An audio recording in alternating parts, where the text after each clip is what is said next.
Oh, yes. Oh, that feels good. Wait, but it ends too early. I need to, like, fill this emulated memory card with a bunch of gunk to make sure that that logo stays. Not the logo, the sound effect stays on for as much as it really needs to give you the pleasure. That's way too damn loud. Access Games. I'm sorry, Access Games, but you're going to be at 10% volume for a while. I was scrambling to make some kind of announcement. HTTP twitch.tv in the Discord that I'm playing some spy fiction. Usually I also make one on the social media channels, but we don't need to do that this week. I'm too busy, and I think I don't really get much viewership from doing that every. Hello and welcome to me being in a better mood than usual. I am working on some really fun projects that are keeping me busy in ways that are better than usual, but I'm also doing a lot of hard paperwork on the lawsuit. But it feels good to be clocking hours in at that stuff. I don't want this stream to go on too long. I want to aim for no more than 3 hours, hopefully. We'll see how that goes. Because there's still about a hour and a half, hour 45 actually, of bunny hop work I still have yet to finish up. I want to arrange for some interviews. I want to get the next book that I'm going to read on the table. And I am also returning. One of the reasons I'm so happy about the projects I'm working on these days, even though I'm also having to do some really soul-crushing, depressing lawsuit work, is the soul-affirming. This is Metal Gear Solid footstep noise. The soul-affirming work that I do when I go down a Homer hole. We're going down a Homer hole. Next month is actually going to be the month of Homer. Wait, now there's no footsteps at all. Uh-oh.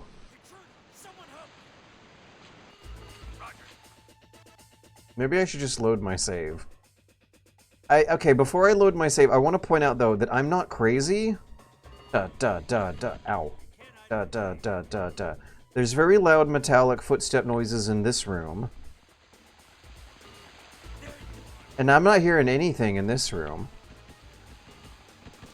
Wasn't L1 the cover button or something? He's not taking cover. Yeah, L1. It's finicky. Sometimes wouldn't you like to hide behind this corner while getting shot at by guys? Me too. But the game disagrees. Yeah, we're definitely still fighting the good fight and still will be for a while, but the paperwork I've been doing this for this phase. Oh my god, he was right there. Is an especially satisfying.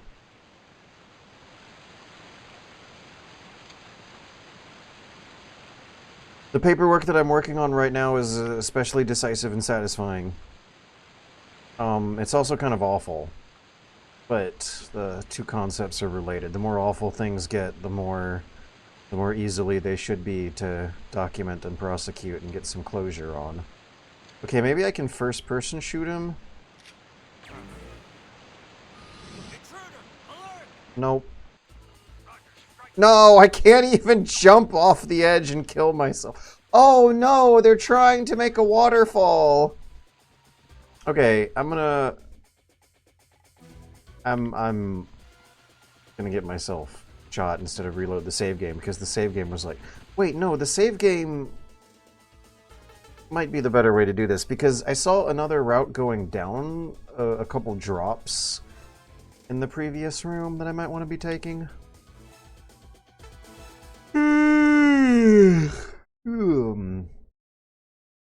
These streams are really supposed to be for winding down at the end of a productive Monday that gets me in the groove of a work week.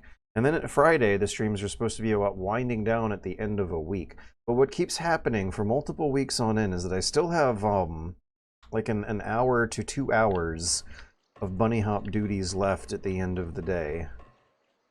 Okay, am I allowed to jump off of these? Oh, yeah, I am.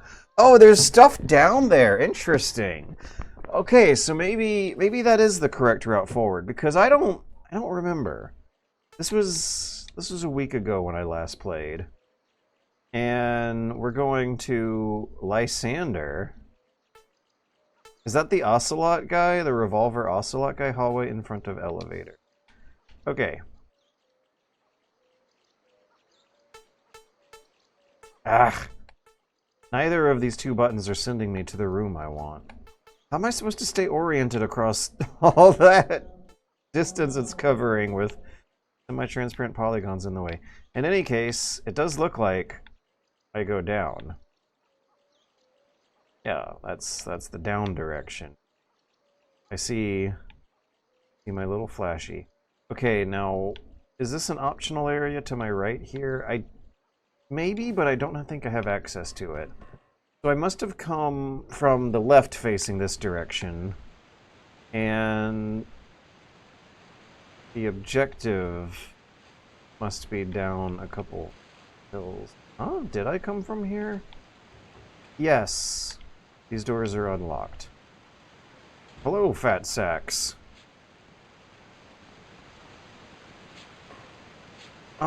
Fat sacks, remind me what your connection with 1980s communist gaming was. Because you did recommend the movie Mimino to get me in the mood, and then I watched it and I did. And I am putting out interview requests for this topic right now. Okay. Does she not have enough room? Oh, I think I see the seam in the ground where the geometry math would not have given her enough room, even though it kind of looks like she should have had enough room. I don't have the gun for this ammo. What kind of ammo is it? You know how in Metal Gear Solid you can like look at the ammo in first person and it'll tell you what kind? Well, I guess we can't enjoy such lovely pleasures here. I was born in Georgia in 1997. Might be a little late for the timeline involved, but you might still have some useful memories, particularly with the technology that was still lying around from a generation earlier. Okay, so if you're born in 1997, that means you probably started remembering things. That means that 9/11 might have been one of your, if you were American. So around like 4 years old, that would have been 2000, 2001-ish. So there still should have been some turn of the 90s relics around.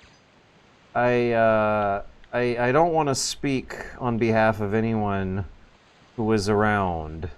I want to ask questions. Do you know if you have any memories that might be relevant to the kind of stories I am looking for? I am also backtracking. I remember the cameras getting all dramatic when crossing this bridge.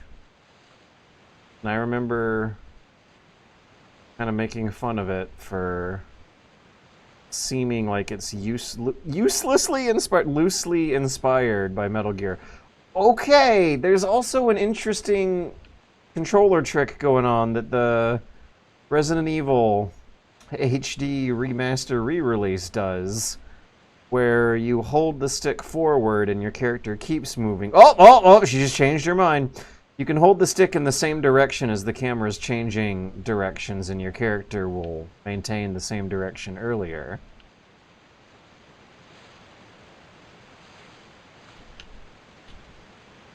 Yeah. Anyways, we're backtracking. But yes, if there was a ZX Spectrum style computer in the school computer labs, that might be helpful. If there was some kind of common interest or or hobby around retro game collecting as there was when I was growing up in the 90s. I was still surrounded by NES hardware in a lot of places. That might be helpful too, because chances are the retro gaming hardware and software and fascinations in general are gonna be weird compared to what I'm used to. My dad would go on work trips to the States and brought back games. Yeah, for me and my brother to play. So for me, the experience was kind of weirdly skewed from both sides. But that actually sounds pretty, I want to say common, not super duper common, but as not unheard of at all.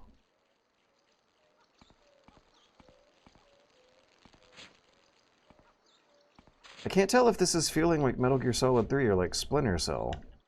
Because I got the camera and the little blinky light on my back, but we're also in a jungle, and there's bad guys patrolling it, but I think Splinter Cell has a couple of those levels too. But Splinter Cell always takes place at night, be more realistic. I don't know if I'd call this platforming. Ugh.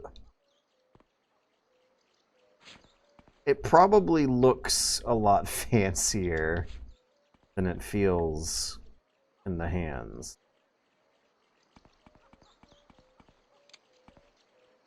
Okay, so to go back to certainly more of a step up compared to Metal. So what do you mean by that? I hadn't been thinking anything about this was a step up from Metal Gear.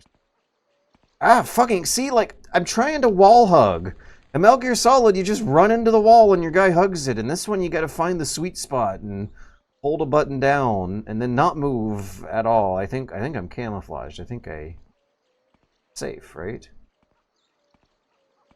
It's hard to tell. Okay, also... Metal Gear Solid has hold-ups. This game does not have hold-ups. Ow! See, that fucking... I would have been able to do something more elegant. Okay, this guy has some eavesdropping. If I hold the sneak button and get close, I should be able to... No wonder they call this place Dante's Inferno. It's hotter than hell. No one in their right mind would look for us here. Uh-oh. I gotta action roll out of here. Okay, let's try that again. There's no hold-ups. You're supposed to neck snap them from behind.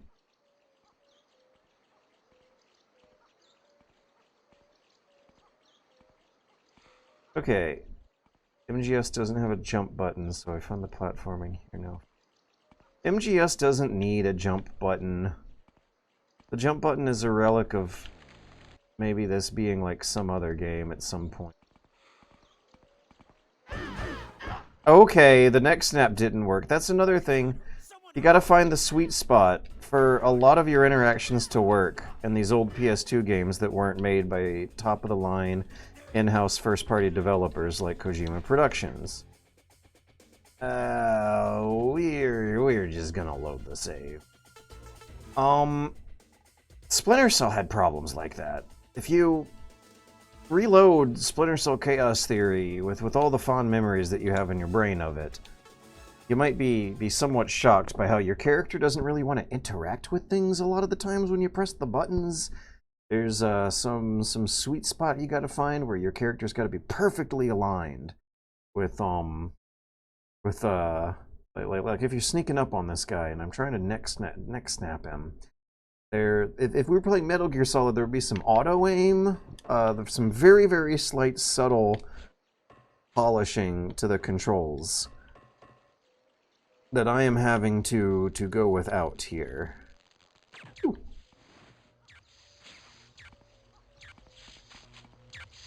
Oh, control box down there. Got.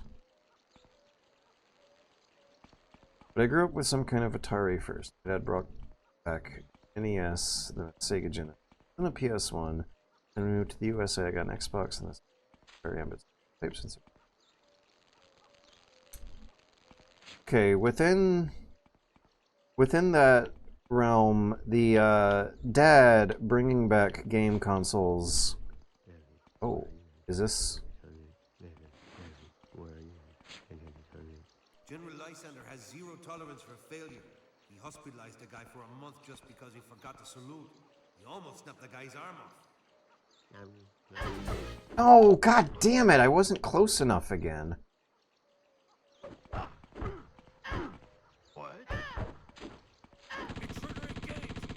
Jesus. Even like punching and kicking doesn't really work properly unless you've found the little sweet spot. You gotta be standing perfectly parallel to who you're trying to attack. Should I just be headshotting them instead of neck snapping? I don't know, I might need the ammo later. Should I be committing to these mistakes? No, the save point's right here. Okay, so back in NES, then the Sega Genesis, then the PS1. So it wouldn't be quite the same system, but it is a trend repeating, and that is someone in a position of privilege traveling to the West and bringing back computer hardware. This was going on throughout the 80s. There was a way you could sneak stuff past the Iron Curtain, fairly legally exploiting loopholes. And sometimes the hardware snuck through customs would end up at specific stores that sold money. God damn it! What? Intruder? I don't even... God!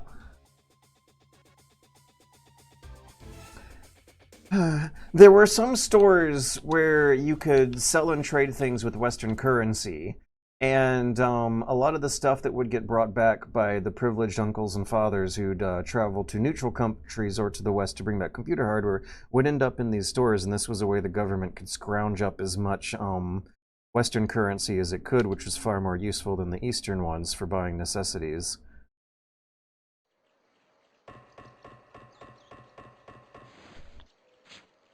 Okay, 10 elements, but the only way I will accept it as a step up in that case is if you were making a pun.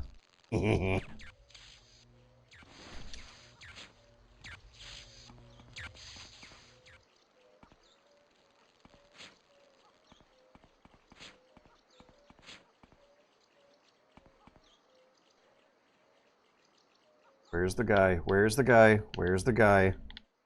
I'm kind of panicking right now because I lost the guy. Okay, there's the guy. You can Mario stomp on them. Oh, it's so tempting. I'm gonna try it. No! I shouldn't have tried it. I should just play this as safe as possible. I'm tired. I'm tired of replaying this all over again. If they add... See, they add in the funniest shit and you can't execute it because of, what are you gonna call it? A lack of interpolation, auto aiming, homing. There's some kind of subtle homing system going on in a lot of modern games that fill in the blanks of your character's animation systems with something that the game thinks the player intended to do. And when you go back past like 2004 and earlier, maybe 2005 and earlier if we're going to include Chaos Theory as a game that noticeably nowadays does not have this, you gotta gamble a bit about whether or not the game's gonna have that feature. Snapping! Is snapping the better word I'm looking for?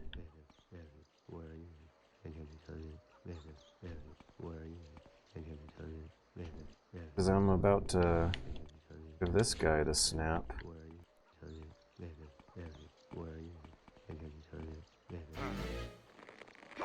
I still, like, alerted him or something. But I got a stun grenade. That's useful. I didn't get those last time. Okay, was there anything relevant at the end of this hallway? Because I think I just put myself in danger last run over absolutely fucking nothing. Stuff he says wasn't useful. But I finally did successfully execute a snap. Snapping maneuver. No wonder they call this place Dante's Inferno. Right, it's hot. Why would anyone come here if it's hot? No wonder they call this place Dante's. Let me just action roll. Way out of his sight line. Okay. Why did they make your guy in Splinter Cell have a little blinking light in a game about sneaking through the dark? And why did that become iconic and representative and cool? I always thought it was stupid. Like an icon that represents the game that you're playing Splinter Cell, but it always looks stupid. It's looked stupid since the very first game. You can't have a stealth game where your character has a giant blinking light on his stealth suit. That's not very stealthy. I don't want to wake him up. My footsteps are too loud on this metal thing.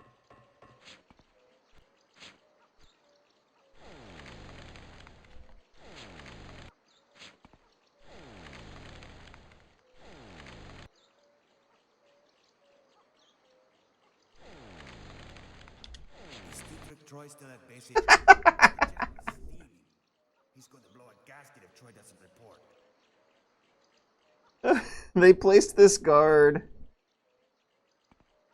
They placed this guard just out of collidable detection range, collision detection range from the roll distance from the wall. That might have been the first observable sign I've seen this whole playthrough.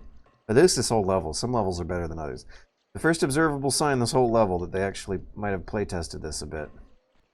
Okay, so this is Dietrich Troy, who's going to have a meeting with Revolver Ocelot.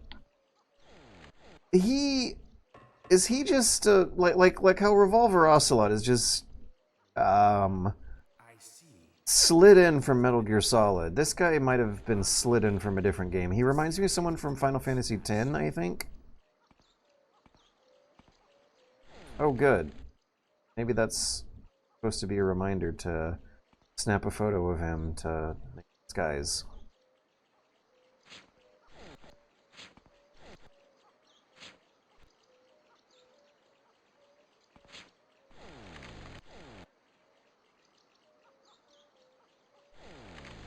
Yeah, there's a chance.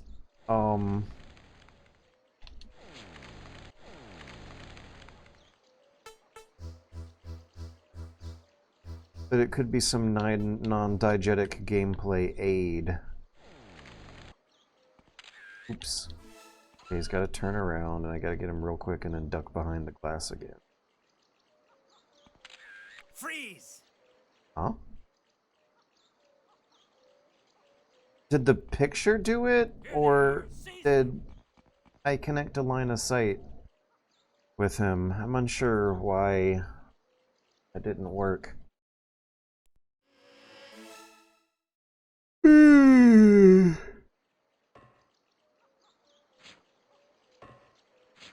The glasses pose is activating memories. For some reason I have memories of a PS2 character always holding his glasses like that.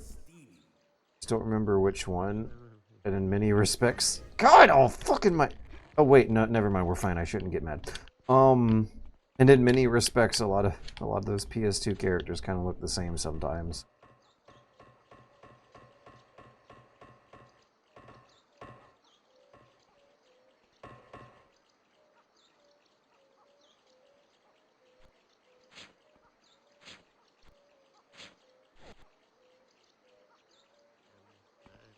I see. The missiles have been delivered? Good. Arm them immediately. The CIA is clueless, as usual.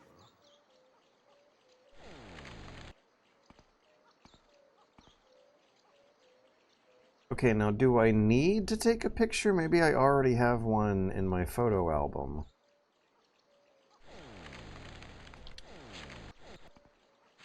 Nope, nope, nope.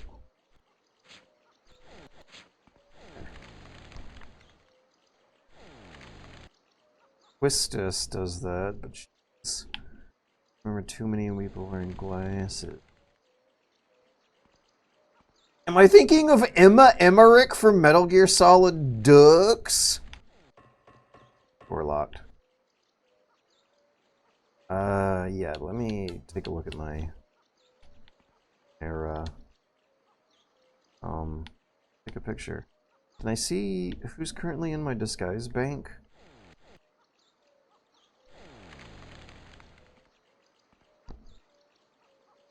Metal Gear Solid Part 2, duh. Those disguise barrels by the door. Oh! Yes, yes, they are, and I completely missed them. How do I don't? I don't think this will be very convincing. How do you do that? Usually the disguise barrels are like. Gotta get his face. The disguise barrels have a lid loose, and yeah, one of these has a lid loose. I've failed as a gamer if I can't correctly identify disguise barrels at distance.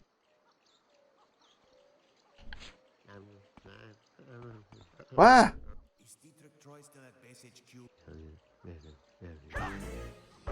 Oh, brother.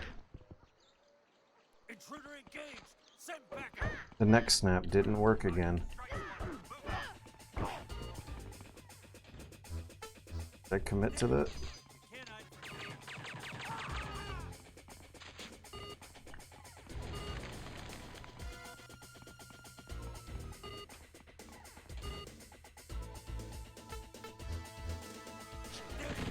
Ha! Intruder! Alert! Okay.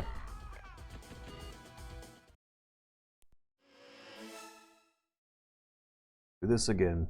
This has not been one of this game's better levels. It's not the worst either.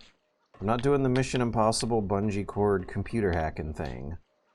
That shit was absolutely terrible. The level inspired by Metal Gear Solid 2's Tanker the most was one of the worst ones.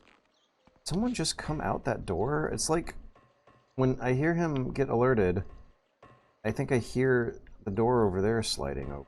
Not really. Oh, maybe I can get a picture of him by disguising myself as a guard. Let me get a guard's face.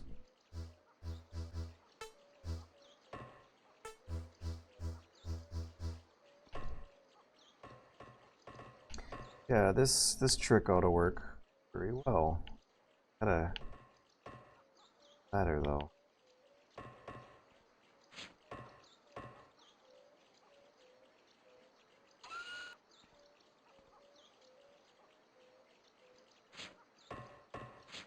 Ugh. I hate how there's invisible walls. Wait, can I Spider-Man past him up here? Equip, press. I think so. Nope. Frickin'.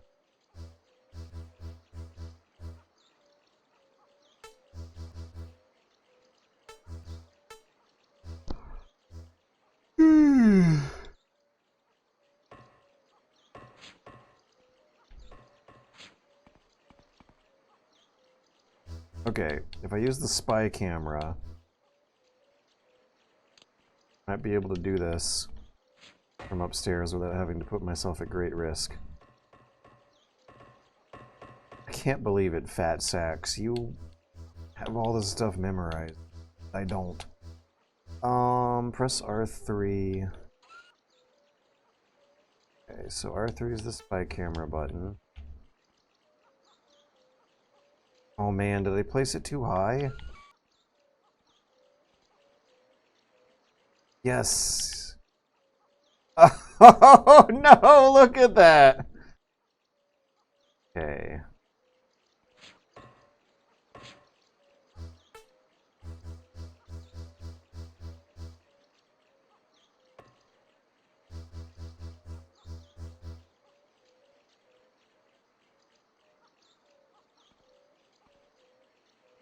How is she placing that? Hello! Nice to see you too. Must be getting tired. Okay.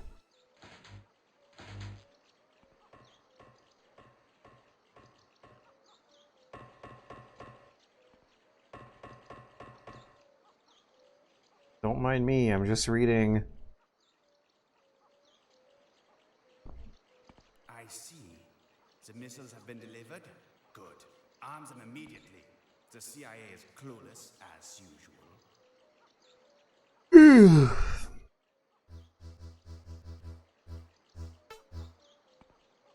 It always trips me out how the spy camera is in a different menu than the disguise camera. Don't mind me. Alright, wait a second, why am I doing this?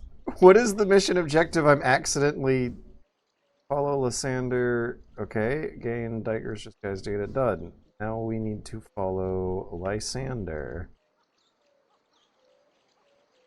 Does that mean backtracking? Was I actually not supposed to go down here? Oh, wait, no, that's right, there's a locked door. Ah, God, I need his face. Dietrich's clothes only. I didn't get his face. Oh. Right, it does mean backtracking because there's a locked door up there.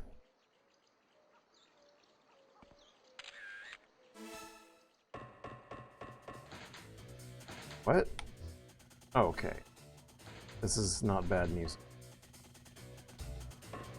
Oh. Oh no. Hey. I want to see what happens if I punch him and give him a whack. You can go. You're cleared. How much can I get away with while disguised as a high-ranking enemy officer in the middle of their sweaty jungle base? Because this is... Metal Gear Solid 3 wasn't even out yet. Metal Gear Solid 3 wouldn't be out for like another year and 3 months. For like 15 months or something. How am I... Am I just having a boss baby kind of reaction? Okay, I'm gonna test it out now. Wow.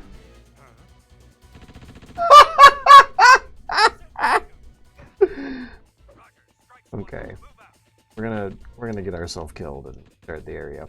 I just wanted to confirm whether or not I can punch guards consequence free, and it turns out you cannot. I was having a boss baby reaction. Where Metal Gear Solid 3 is the only game I've ever played in my entire life, so everything reminds me of Metal Gear Solid 3. Cypher, but with some glasses. Is that the FF10 guy he might be reminding me of? I swear I remember an enemy in one of the Final Fantasy games, a villain, looking FFX. Oh, who am I thinking of? PS2 villains.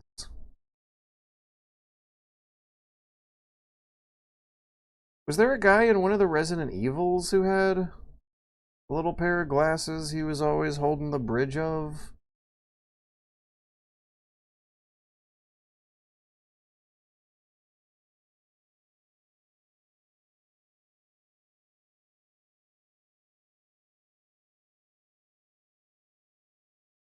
Can't remember. Wesker! No, oh my god. Okay, okay. Now, Wesker in the PS2 era, if I remember right, didn't really show up a lot, but I think you might, yeah. I think I'm seeing a Wesker type here. The way Wesker looks in Resident Evil 5, I bet that was like a generation after this. Wesker Code Veronica. Yeah, I think that's why some memories were flashing at me with this guy. That yeah, he's got a black trench coat. If they were sunglasses, I would have recognized it right away. So maybe there is someone else he's reminding. Oh, I can't climb. I have to take the disguise off to be able to climb. You can't be disguised and climb at the same time. What are you, crazy? Okay, this is kind of interesting. The backtracking will give me a fundamentally different route to go up. Actually, if there's no guards, though, it's not going to be that interesting to do it again from a different angle.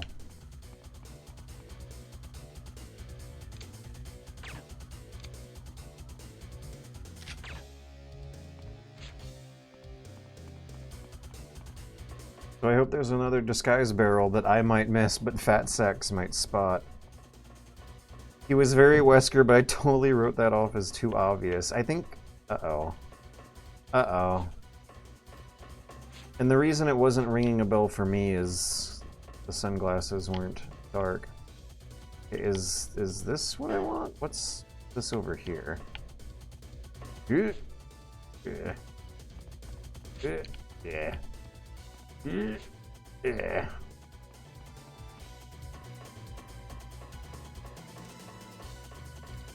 I still feel like there's someone else though. Like he might have been giving me some intense deja vu because he is very he is very Wesker-like. I might have been thinking of Wesker without the word and the exact match coming to me, but my brain was on its way there. But I want to say a PS2 Emotion Engine Japanese game that might be a little less prestigious than a Resident Evil, Metal Gear Solid, Final Fantasy. It might be something like Trapped or Clock Tower, one of those Clock Tower, like an Atlas game. Specifically PS2. Because the character model looks almost the same sometimes. They change the costumes and the hairstyles, but the face... Okay, so maybe I jump from this ledge to a new one? But the face and the way the engine calculates facial expressions with a lot of these characters look almost virtually identical. Like we saw a Raiden-like character earlier in Spy Fiction. Oh, I can jump up again. This is kind of interesting. There's this whole different area. And there's a disguise barrel! Haha! Right on cue.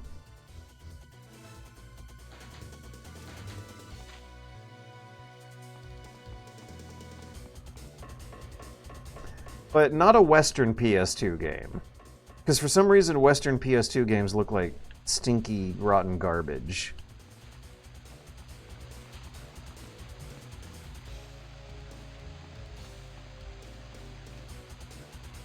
Mr. Troy, the prisoner has escaped, sir. The general is furious. Report on it all. Is his idle pose him just holding the glasses? It looks like that's what he's doing right in front of this guy. I'll never suspect a thing. So long as I hold my glasses, I'll look just like Dykerich Troy.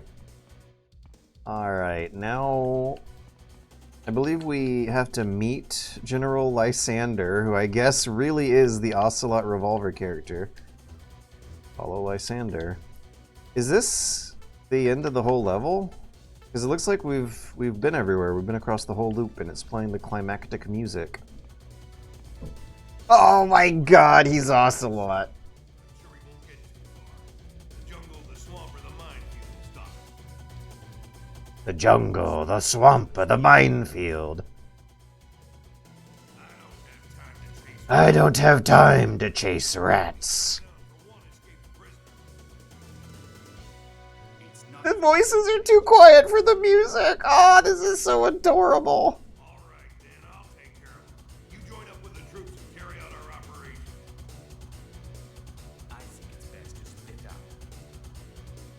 Dietrich, double-cross me. You won't live to tell about it. Oh, what if we could frame Dietrich? Trust me, do you? Yeah, let's think like a spy here. Got that. I'll inspect the biochemical plant and meet with you later. As you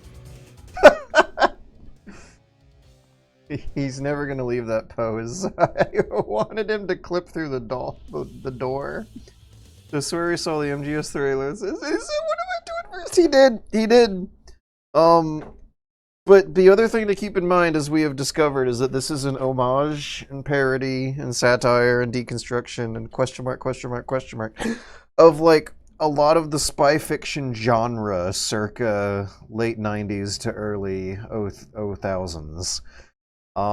Because it included not just a reference, but a depiction and a gamification via minigame of the Mission Impossible scene where Tom Cruise is sliding down a bungee cord to hack the computer in the high-tech computer room. The high-tech computer room looks like it's something from an Aliens movie. Like a science fiction movie from hundreds of years in the future, but the computer that Tom Cruise uses in this 1996 movie absolutely looks like a 1994 computer. It's a high-tech space age spaceship room with a 1994 beige 486 Windows CE computer in it. I'm gonna take a pee. I'll be right back. How many people did I kill here? 16? I don't remember that. I remember like 2 or 4, and then I remember saves coming to reduce the number. Oh well. See, like, that's something this game's doing that's cool, I guess, is that there probably is a way to keep that number at 0. All the good spy fiction games give you non-lethal playstyles, right? Does this count? That means that this would at least count as a spy fiction game, as we got with the title on the tin, but whether or not it's a good spy fiction game is a more open-ended question. But all the best spy fiction games give you non-lethal playstyles, right? This is something that we can conclude about the genre, can't we? I'll be right back.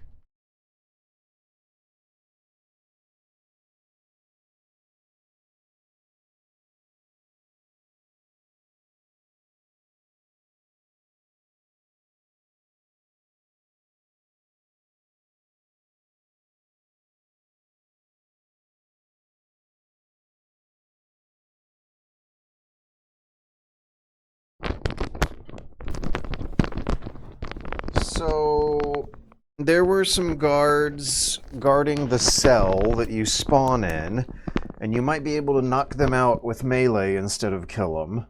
There were some guards guarding the minefield. I remember getting in a big stupid gunfight there. That's probably where most of those numbers came from. And, I bet those could be stealthed around. God damn it! Am I gonna want to replay spy fiction with,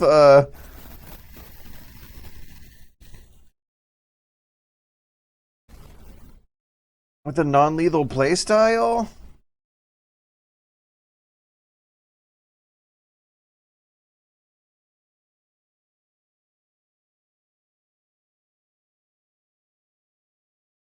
Hmm.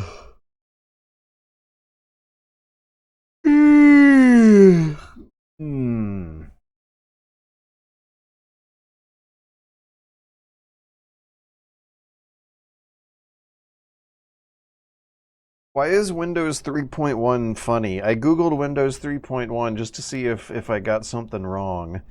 And no, it was the Windows before Windows 95 and after MS-DOS. And MS-DOS was a command line OS for sweaty dweeby nerds, and the games on it were dinky and awful.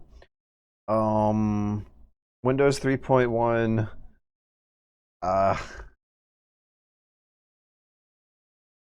is when I think Microsoft noticed Apple doing the mouse-based GUI thing, and then started immediately ripping them off as fast as humanly possible and trying to consolidate all their hardware all their hardware partners into including a newer and better version of Windows to monopolize the market, and that would be Windows 95.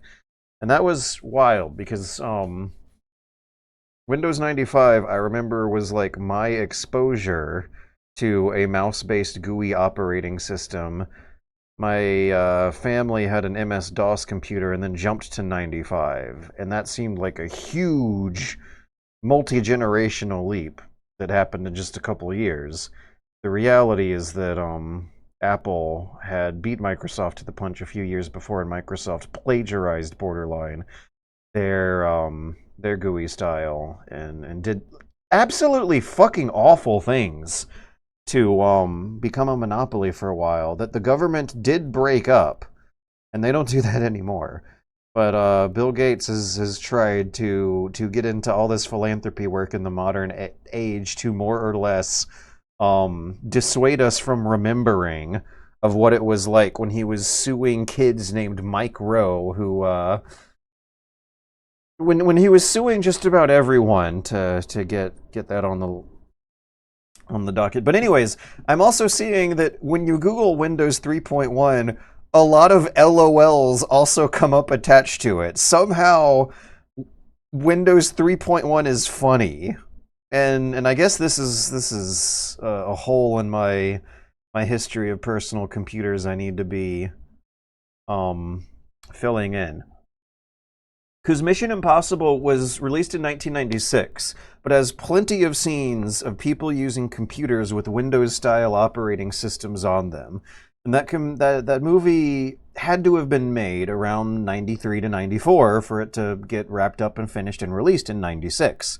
So those computers were around back then, which means I'm guessing they were either using stuff that was visually aping the Macintosh style designs or the earliest of Windows style designs. But if it was visually aping the Macintosh style designs, they might be a little closer to that black and white era of personal computers that the big important Macintosh OS that a lot of computer labs, it's the schools I grew up in, loved and used. It was fun. That was a fun operating system. MS-DOS was for boring, sweaty nerds, and Windows was kind of for boring adult professionals, but even the earlier Macintosh OS that was from a generation before had some built-in fun to it that felt a little better in your fingers than Microsoft's did. What about the Jurassic Park PC operating system? I gotta remember that, like, these are movies. They were designing the operating systems to look futuristic at the time. So maybe they designed the operating system to look a few years ahead of the movie, but now with modern retrospect, it gets a little blurry because they were from the mid-90s, so you would assume that Windows-style operating systems were around. Jurassic Park is from 93. Okay, Jurassic Park, what computer OS were they using? This is a very fun Google. What computer S? It's the infamous, it's a Unix system. I know this is in fact an accurate depiction of the Silicon Graphics 3D file system navigator for IREX, an OS based on Unix. Okay, I mean, it looks Windows style. That is definitely a window with a little maximize close button in the upper right and a file edit, etc. in the upper left. Some perceive the visualization as an example of media representation computer citing the computer game-like display as being an unrealistic. So wait, is it accurate or is it? Because I guess this is the thing that happens with like the modern retrospect, is that nowadays the operating systems in modern media look stupid, but these 90 movies, they might have looked stupid back then, but they kind of look like 90s operating systems now. I was not using a computer that looked like that in 1993, but I was using a computer that looked like that in 1995. Is that all the mistakes I'm making here? We'll say I have seen some Acorn Archimedes OS, and that looks pretty nice. Is the Unix operating system featured in Jurassic Park real? I don't. Unix is like a branch of Linux, right? No, it's not. Unix is a highly influential multi-user and multitasking computer operating system initially developed in the 1960s at AT&T, but they didn't have Windows with mice and GUI back then. That is something that I would usually associate with the 80s turning into the 90s. Okay.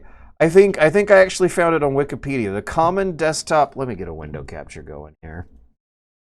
Why am I having so much fun trying to find out what operating systems they were using in early to mid 90s movies that kind of look like mid 90s operating systems? The common desktop environment is a desktop environment for Unix and OpenVMS. What? Multi-user, multi-processing, virtual memory based on the Motif widget toolkit. What? But anyways, look at the date here. There was a 1993 release in June. Jurassic Park, the movie, came out in June 1993. So they mocked something up that looked like like what a 1993, what we nowadays would say Windows style, but would not say back then operating system. Because from what I remember of Windows 95, this kind of sort of looks like Windows 95. Not really, but kind of sort of. The basics are here, you know. Alright, so next up is Mission Impossible. What computer OS? I think it's entirely fictional mock-ups, but it would have looked like Apple Macintosh PowerBooks. I remember the Apple Macintosh stuff from that era having the black and white color scheme going on that Macintosh was a fan of for a while there. OS 9.2. Isn't that more modern than what you would have on the laptops in 96? Mission Impossible, 1996. The operating systems and computers change depending on the specific Apple PowerBook running classic Mac OS. I should have some memory. Yeah, look at how black and white that looks. This is what I remember from the school labs. That is not what I remember from Mission Impossible 1996. This is the black and white era of computer games, which is weird because using a computer would show you a lot more colors before and after this stuff was around.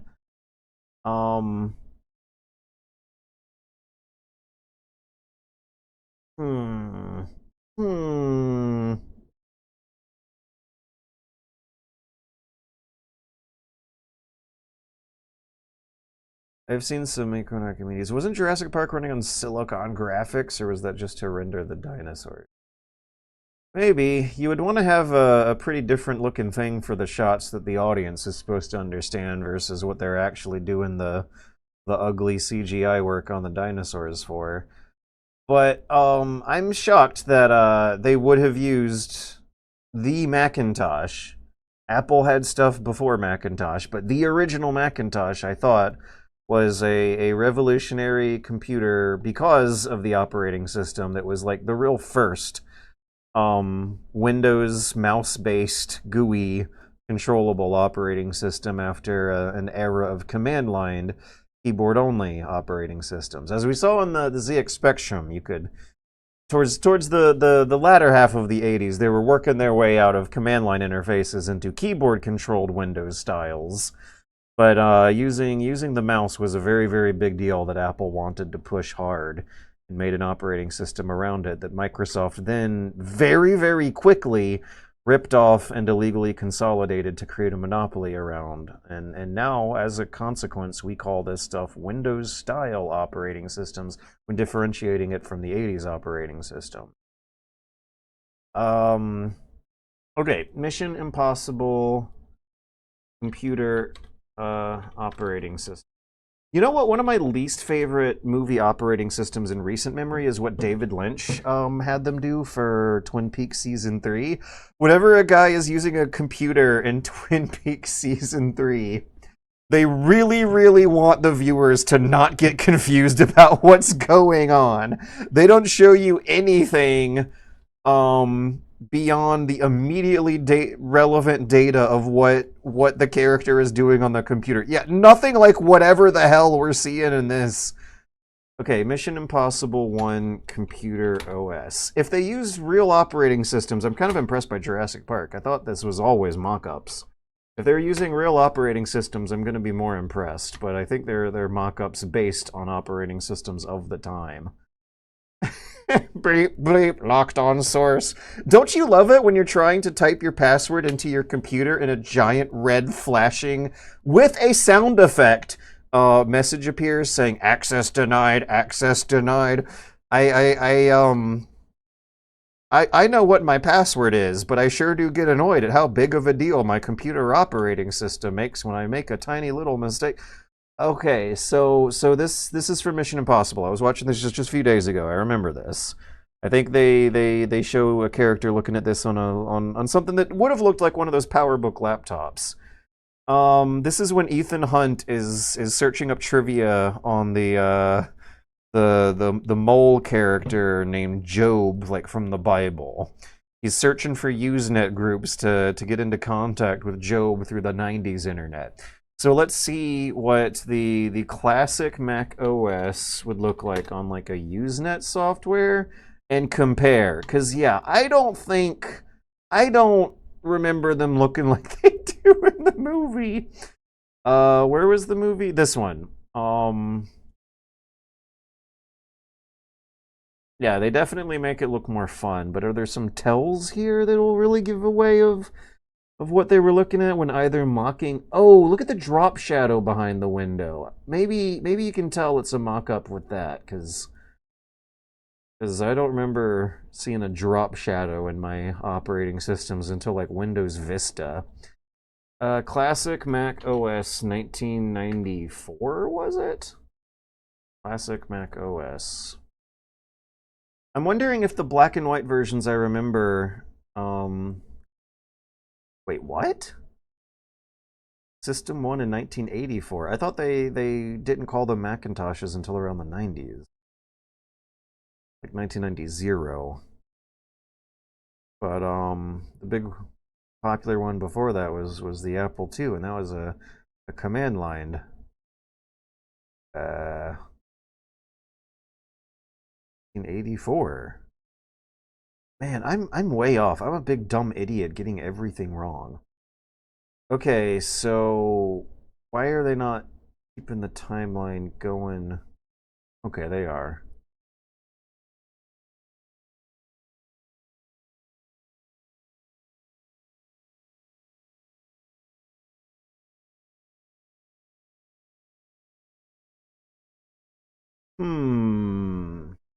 Is this one what the Mission Impossible operating system is supposed to look like? I feel like we're getting a little closer.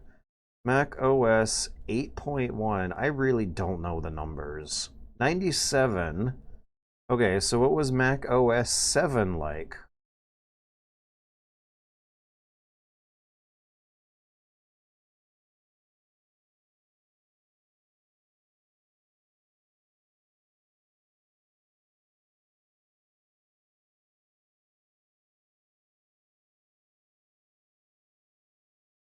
'97. Still too late. System software. This is what I remember from my own life, but it does not look like the movies. They make it look way cooler in the movies. You can immediately tell from the black and white. So this is from 1988, a few years before, but I still think the same dynamics are going on here for the basic summary of the Pirates of Silicon Valley history I remember, where around the turn of the 80s to the 90s, Macintosh, or Apple, bought a prototype GUI mouse-controlled operating system from some kind of software developer who no one remembers in Seattle. And then Microsoft ripped it off as the 90s were developing and made it almost ubiquitous with Windows 95 and 1995. Anyways, don't let 1984 be 1984. The Mac was 84. You are going to want to look at System 7 or 8. What OS did they use in 1995's Copycat starring Sigourney Weaver? Speaking of MI, I do think that first movie is actually pretty cool in ways the sequels aren't. I enjoyed it. Okay, I'm going to bring the window capture up, because one thing I really enjoyed in Mission Impossible 1 is how many scenes of Tom Cruise looking at the camera like this. Like, they don't make Tom Cruise look very smart or competent in Mission Impossible 1 in a lot of scenes. He's just kind of looking at the camera going, huh? Another thing I noticed is that he kind of looks like Max Payne 1 in Mission Impossible. I think Max Payne 1 looks pretty different from Max Payne 2, but there are a few comic book scenes, not Sinku scenes. Comic. Yeah, here we go. Look at this. 90s action heroes all kind of look and sound the same. I guess Joey from Friends infected something in the blood of studio executives at the time. Because Tom Cruise in Mission Impossible 1 looks like Joey from Friends, who also talks and kind of looks, but especially talks like Neo from The Matrix. And Max Payne 1. Tom Cruise in Mission Impossible 1 looks like Max Payne 1. And you cannot convince me otherwise.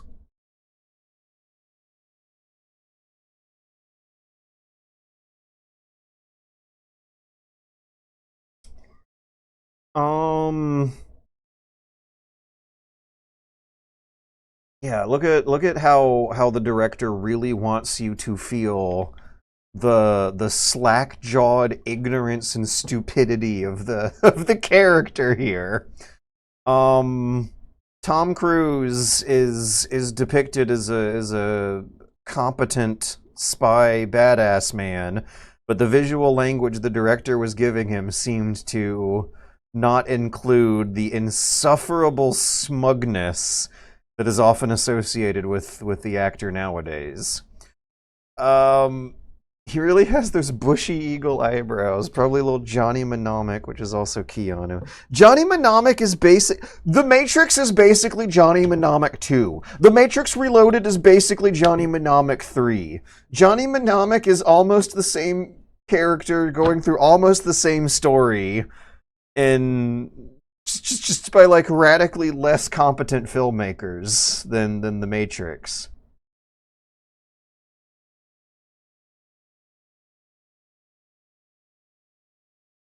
Bushy eagle eyebrows. Who else was I thinking of when watching this?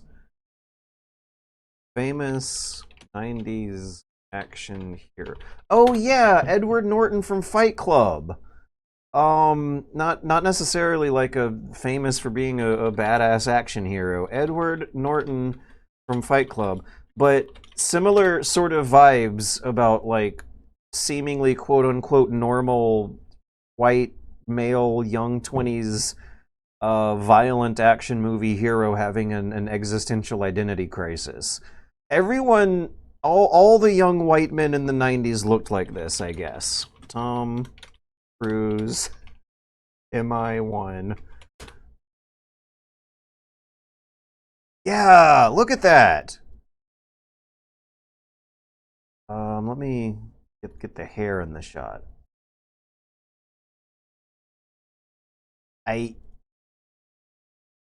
Okay, side by side you can see some differences, but if these two men were in a crowd together, and so was Max Payne 1. Where is he? Where is he? You gotta get it from a comic panel, because the comic panel and the game model don't same. Yeah, give the camera this kind of look, where you look confused. Okay, now Neo from Matrix in office attire. Now we need a shot where he looks at the camera and says like "whoa" or something. Here, this one might do. This one might do.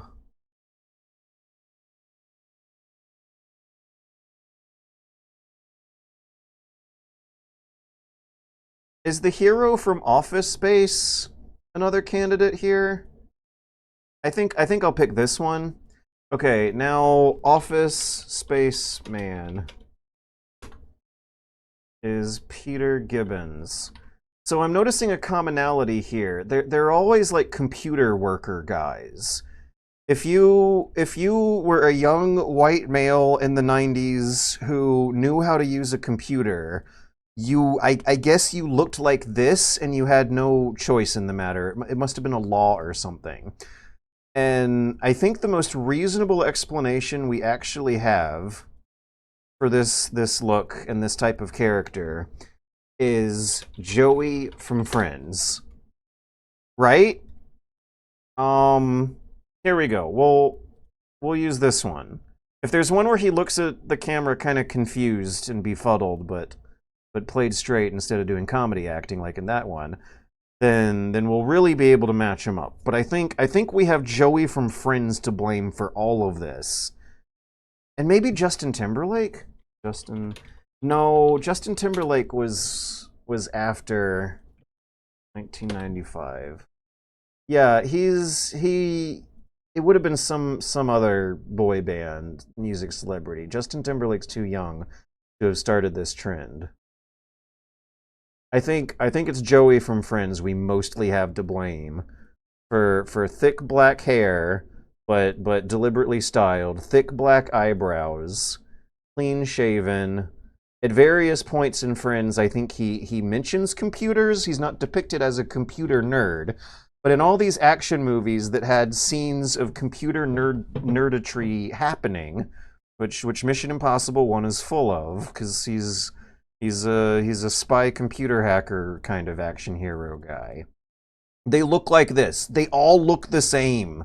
I don't understand how you can tell the difference between all these white people. If I was in a crowd, I would not be able to pick these guys apart. Maybe Joey, but not only because he has spiky hair. If he doesn't have spiky hair, he'd blend right in. Here we go. Yeah. Yeah! They're the same man. Is this Mission Impossible? Yeah, this is. It's hard to tell almost. I thought we lost Tom Cruise, but no, he was there in the lineup with the rest of them. Oh, Johnny Mnemonic. Thank you, William Gibson, for sure. Norton. Floof on top, Buzzcut at the back. Is there a little Patrick Bateman? I don't know if Patrick Bateman is the same type of character as these guys. Yeah, no, I'd be able to pick Patrick Bateman from them in a crowd. He's older and greasier and wrinklier. The other characters, and I'm just gonna say character type I'm thinking of, is a younger white man. If you're a young white man in the mid to late 90s and you're in a piece of media that involves computers or hacking or computer business shenanigans, because apparently this guy shows up in Office Space too, you're gonna look like Joey from Friends. That's what we learned tonight on the Super Bunny Hop Super Sad Poverty stream. Oh man, got the hiccups from talking so much. I kind of also got distracted from Spy Fiction.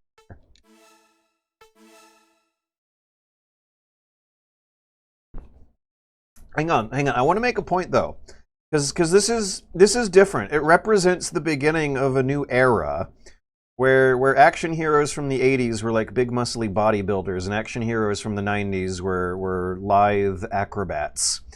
But computer nerds from the 80s were very, very different look. Oh yeah, because this was also like computers transitioning to the mainstream and computer nerds not necessarily being a different type of person than everyone else in society. Because the main guy from Falling Down came out, he looks very different. He is from a different era of computer nerd, but the movie came out around the same time, 1993. And he's a relic out of his time and has a meltdown and goes on a Grand Theft Auto rampage because society, he believes society is falling apart. But he's a white computer male man, a white computer nerd male privileged man who does not look like the same style of character. Because when you're a computer nerd in 80s, apparently it wasn't a good thing. But when you were a computer nerd in the 90s, it was more normal and no one really cared. This is what I remember from the 1993 cult classic action social satire movie Falling Down. Alright, Spy for a second. Quit the game? No. Let's see what's in store for us here. Kill Cock Robin! What? Who is? What is? Why is? Where is Cock Robin? The people are asking. They need to know.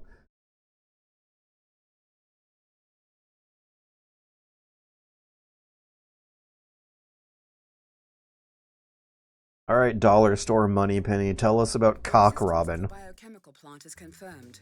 Here is your new mission. Locate the bioculture vats inside the plant and destroy Lauder. If this deadly virus is deployed, Enigma could rule the world. Oh no. The CIA will mop up the mess at the base HQ. They'll go in when They'll send Skullface in with the mop in a bucket. Listen carefully. This is how the virus must be destroyed. We found the method in Kaysen's files. Follow these 2 steps. First, shut down the shield protecting the bioculture vats.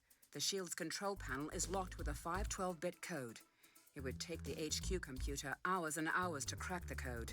We don't have that kind of time. Luckily, Kaysen designed the shield, so it's likely to have a What a sentence. Do they realize how much they were saying with those words? Was that supposed to be funny? Because it was really funny. Ultraviolet light in massive doses. It is quite lethal. Lauder won't survive the blast. Oh, we're gonna disinfect it with sunlight? The control room to activate it. Is that clear? Yeah, shut down the shield. It was designed by the mad scientist character, so it's probably flawed. Team. And then we blasted with the UV light machine. Gotcha. He is extremely dangerous. As a teenager, he lied about his age to join the Green Berets. He served in Vietnam, Laos, and Cambodia with a covert ops unit. He's been decorated so often there's no room left on his uniform. Before the false Saigon was taken POW, the U.S. disavowed any knowledge. He escaped the Viet Cong with a raging hatred for the U.S. Lysander has ties with every paramilitary and terrorist group from Russia to Iraq. He's the general at Dante's Inferno. The man's the demon of death, with a huge axe to grind, a time bomb waiting to explode. Communist ocelot. Confrontation at all costs.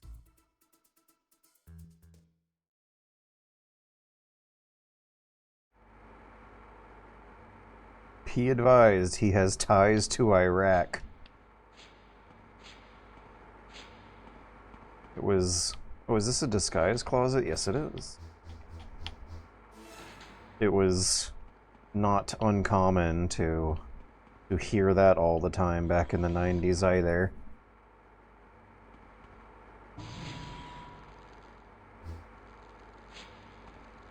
Oh. Hello.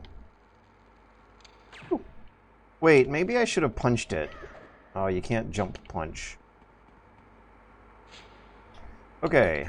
You know how you can tell it's a good game is that the... Whoa, yeah, look at this!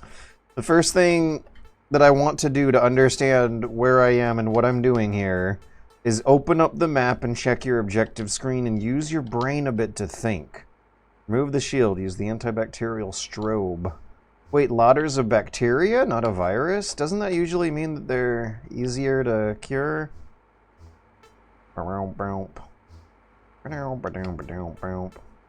Okay, so if I take a left a couple times, I'm apparently right where I need to be. So what's the point of all this other stuff in the level? Boat dock, waterfall cave, machine rooms, solitary confinement. There's a prison facility, underground solitary hard... Strategy room! Missile dock! Okay, I wonder if that stuff will come up later during some escape sequences or something. Those spider grabbers have not been useful since the tutorial. Nope. Let me put on the human detector. Oh no!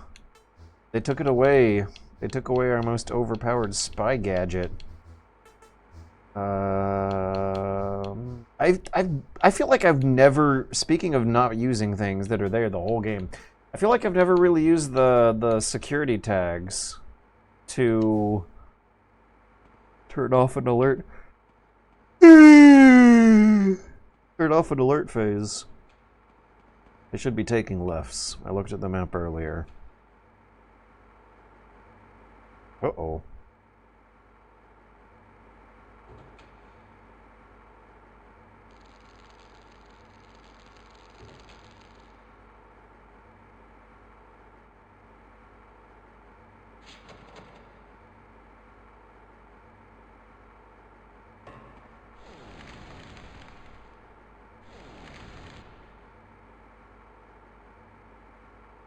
I think if I stick to this wall and don't take any risks, making a very, very slow and careful approach, I'll be fine. Maybe I should blow these guys up with a grenade. That would be very stealthy. That wouldn't be very stealthy.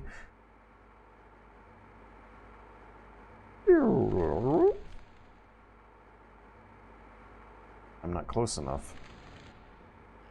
We got a major problem. What's the matter, eh? This ship is unstable. Why? What are you talking about? I made a call from the control room on my satellite phone. What happened? All of a sudden, the bacteria detector goes off. The shear fluctuated. The phone must have interfered with the controls. Cool. All we have to do is make a phone call.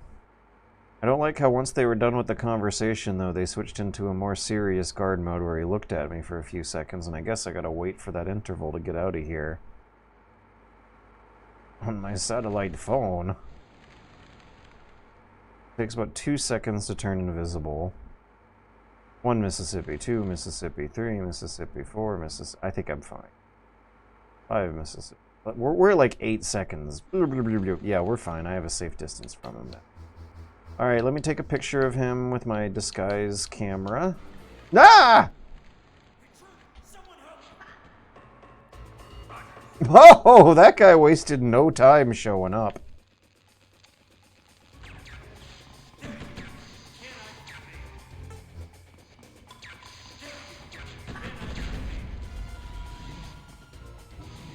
Did the grenade not get him? Ah!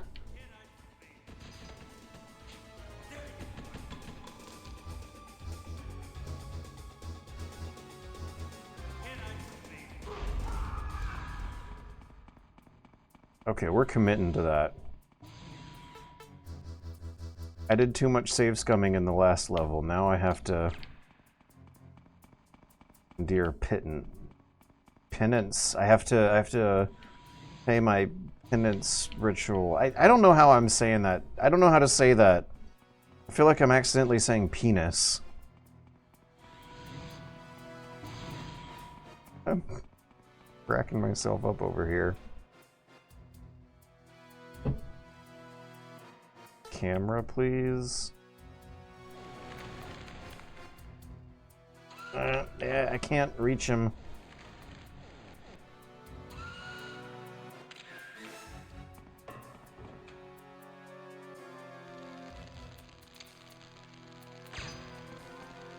This sucks. Now I'm tempted to replay Spy Fiction and not kill anyone the whole way through. That's awesome, actually. I just don't like thinking of how much time it's going to take. If I do retro review Spy Fiction, that'll be a good excuse. Hey, is the camera gonna... Let's not bother. Okay, now don't I need to be holding a gun to look more convincing? I can't hold a gun. I can hold grenades, though.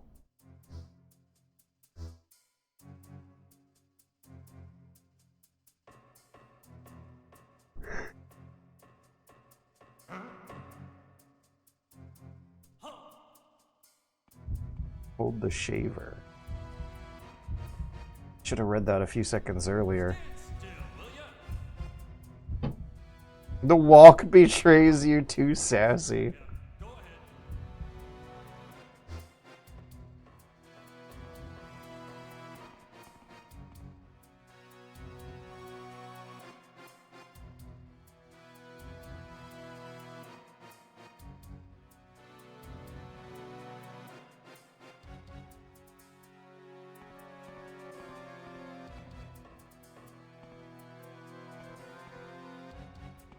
It was 2 lefts.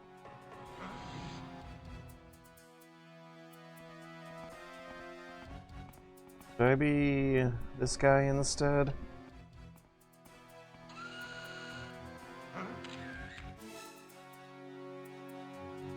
Razor. If there's no one around, I'm gonna raise him. Oh, I can't equip the razor right now. Have I seen you before? Yeah. I guess you check out. Go ahead. Surprisingly good character model. What's this with these PS2 games where you'll see like a really immaculately detailed, beautiful character model standing on top of a pile of mud? Like, you can't see what's going on with this guy until you get really close. And more details just keep popping up. His little hair, his big nostrils. He blinks. He has bangs going over the bandana like Solid Snake.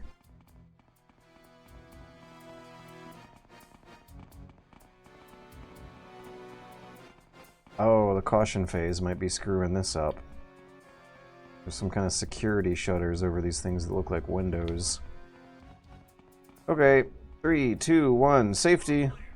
Safety Spider-Man font. Hello, fellow comrade guard. We're exactly the same person. Ah. Stop right there! What you looking at, Chuck? Get out of here before I change my mind. That wasn't a real sentence. Okay, we'll disguise ourselves as the masked soldier instead. See if that works. Maybe... No, I don't have the razor equipped. I don't want him to check me. So maybe I'm gonna be roaming around looking for someone important. Someone more important than Gorilla Man.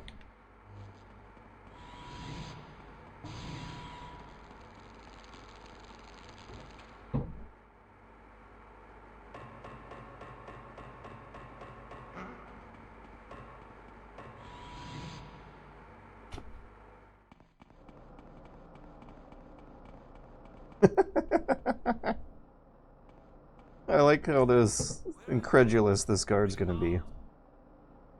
Oh, I need papers too. Okay. Does the map screen have any hints? I feel like I'm playing a Hitman level. This is fun. Use the antibacterial strobe, remove the shield. But to get in there, the description does not mark the objectives I need to build the right disguise. I gotta figure out on my own. Like if you're playing Hitman with all the helpers turned off. Maybe this is gonna be one of the good levels. This feels like the story is reaching a climax too, so maybe they saved one of the better levels for the end. This one's non-linear. It has a realistic-ish floor plan, but like a James Bond villain layer, so it's not realistic. Is this a disguise barrel? No.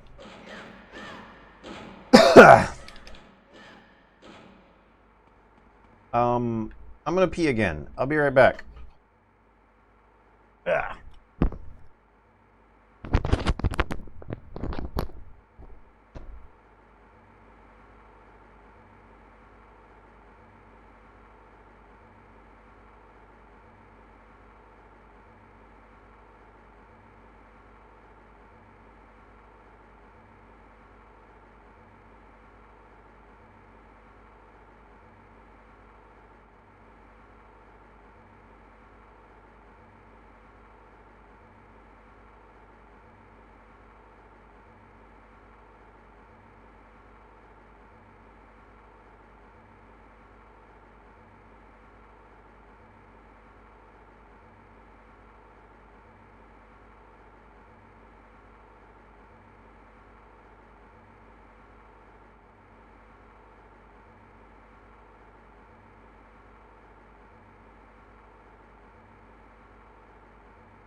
I'm just gonna explore.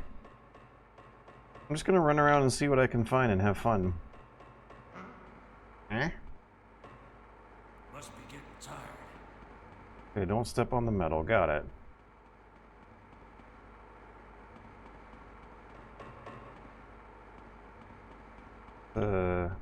The disguise closet.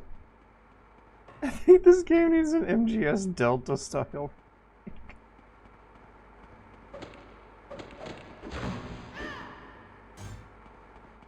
I think this game needs a Hitman style always online contrivance excuse. Ooh, what's that? I'd have to take off my disguise to get it, but there's a disguise closet right next to it, so that seems like a pretty safe proposition. Oh, security tag? That's not that useful. That just turns off alerts, and we just got a reminder of how the alerts are actually not that big a deal. Okay, there's actually not that much space to explore. Oh, I just went in a circle.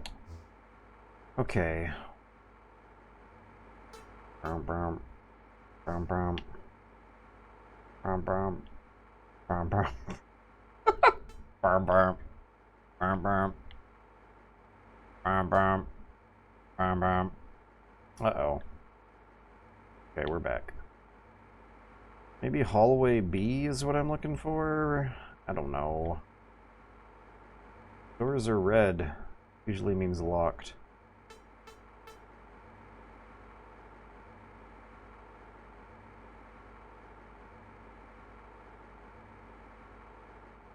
Let me take a left here. Check for sure that red door on the map locked. Locked. And that elevator's not a real.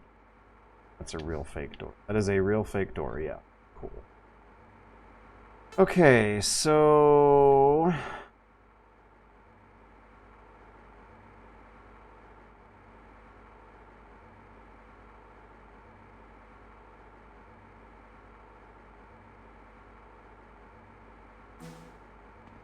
I'll keep trying the doors at the edge of this hallway loop.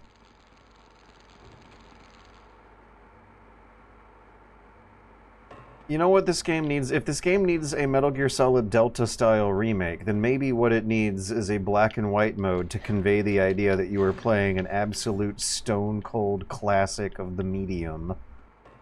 This game needs a museum-like presentation where they change absolutely nothing, but aesthetically style it in a way that projects an idea of prestigious history. Ooh, a locked door that I can shoot with a gun to unlock it. Must be getting tired. You know what? Must be getting hairy. Look at that, I got a security tag like it was nothing. Ooh, hold down that to arm and then release. This is like a distraction item, right? I don't remember where I picked it up. So, if they remake this game, maybe they should keep everything exactly the same, but make you play it from beautiful cinematic camera angles in a beautiful cinematic black and white mode. Alright, let's get this scientist disguise going. Look, he looks like those guys!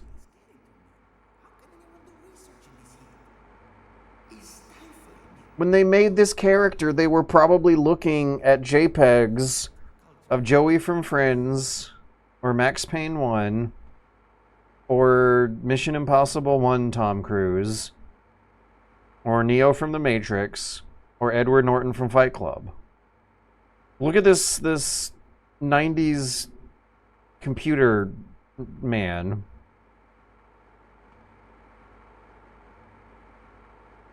How do I get a good look at his face? Maybe I should use the cigarette flare here.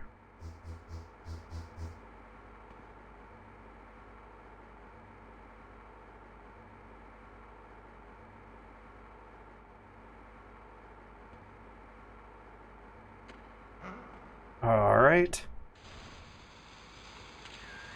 Yeah, they never suspected a thing. That's a hell of a distraction item. You know how in Hitman it's like a little coin? Oh, look who it is. It's Ocelot. Ooh. Ooh, I can't wait to play dress up again. Okay, let's get the scientist uniform without the face. Maybe we can have some fun.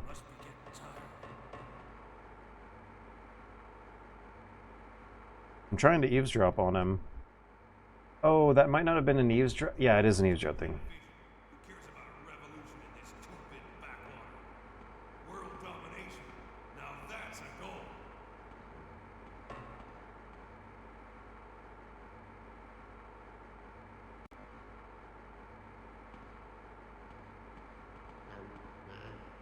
Oh yeah, I forgot. That's another one. David Duchovny from X-Files. Looks like Edward Norton from Fight Club and Tom Cruise from Mission Impossible 1 and Max Payne 1 and Neo from The Matrix. Lab coat, general's uniform. You know, I don't feel safe next to Revolver Ocelot patrolling up and down. I'm gonna pick a safer disguise closet.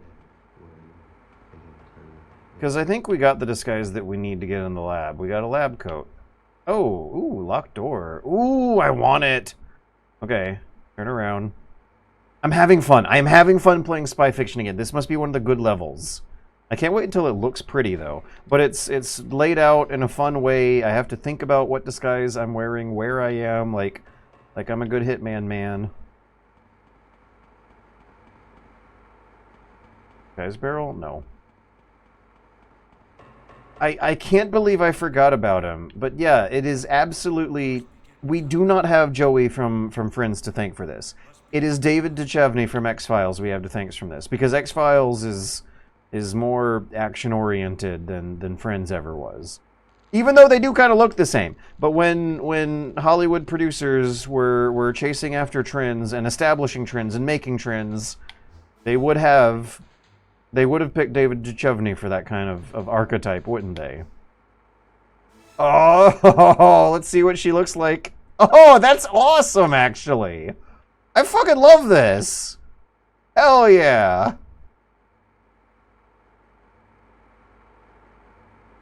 She absolutely...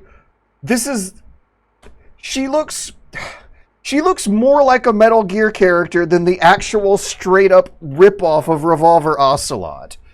I don't think I've seen this character in Metal Gear itself, but I can't believe I haven't, because this is the art style. There's like an absolutely smooth porcelain doll PS2 face of a supposedly hot babe underneath this ridiculously over-the-top military garb with a ridiculously out-of-place weapon on her hips. God, this kicks ass. The dress-up part of the game kicks ass. Alright, now let's see what she looks like with the lab coat. Now she just looks like a normal person. She can go from, like, completely normal, ordinary, realistic human being to... Oh, I know why. Okay, no, girls cosplaying as Revolver Ocelot end up looking like this. This is what she looks like she would fit right in to the Metal Gear Solid franchise, and I think that's because, even though there hasn't been a character like this in the games, there absolutely have been, like, at least a good 100 in real life. Hang on a second. Let's get another Google image search window up here.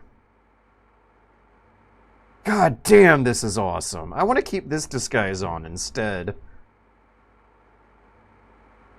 Should I save the game and see how much mileage we can get out of this disguise? I should. I'm going to. I'm having fun playing Spy Fiction again. This feels good. You can immediately gauge the quality of which level of Spy Fiction you're playing by that. My Firefox crashed for a second there. Oh no, I accidentally just launched Sony Vegas. No! Wait, no, I'm in Vegas Pro. It's not Sony Vegas anymore and hasn't been for like a decade. Okay.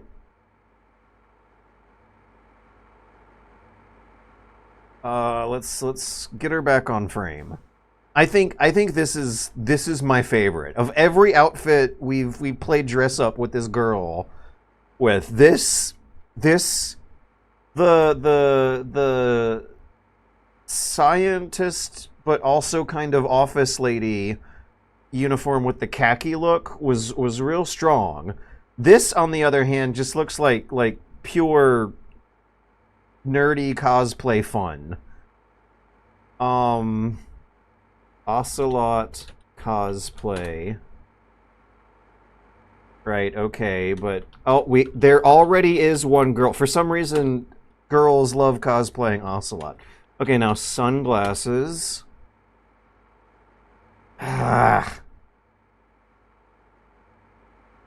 It's not cropped. It's not hitting the same exact notes.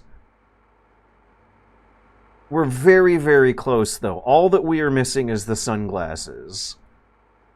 Okay. This one's kind of close. He's just missing the beret. And they even have the thing with the short sleeves going on. Ocelot cosplay female. We're getting close. We're getting very, very close. This is outrageous. We're keeping this outfit on her for a while and seeing how many guards we can fool with it. 'Cause I like it. Oh, let's sneak into the science lab wearing this. Oh, they're not reacting. The disguise is working. It's actually working.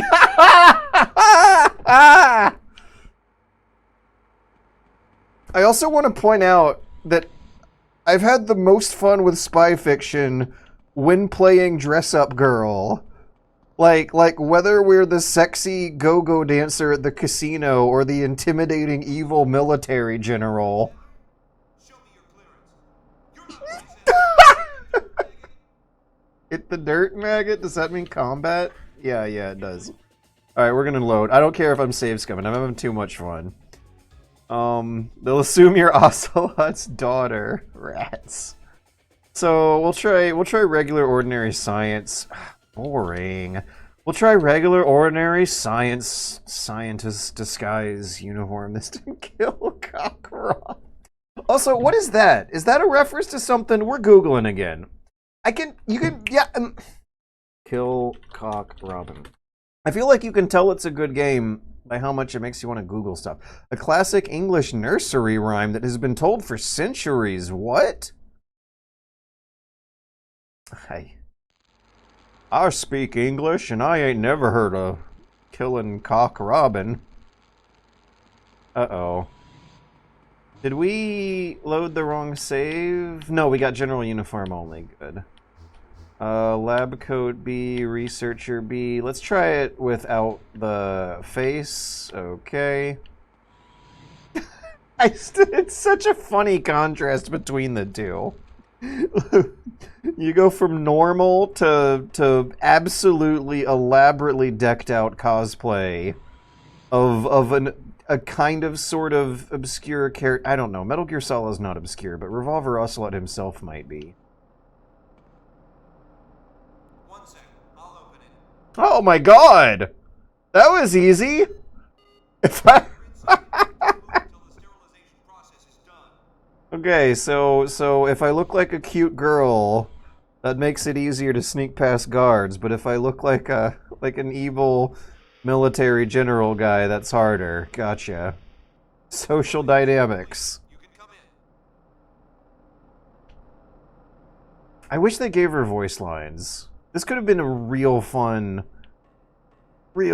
I wish this game was more than it turned out to be. I'm seeing lost potential here. Imagine if they gave this the Metal Gear Solid budget and resources. Imagine if Swery65 got hired onto Kojima Productions and they gave him a blank check to make this, to make a Metal Gear spoof by the same studio with the same resources as the real deal.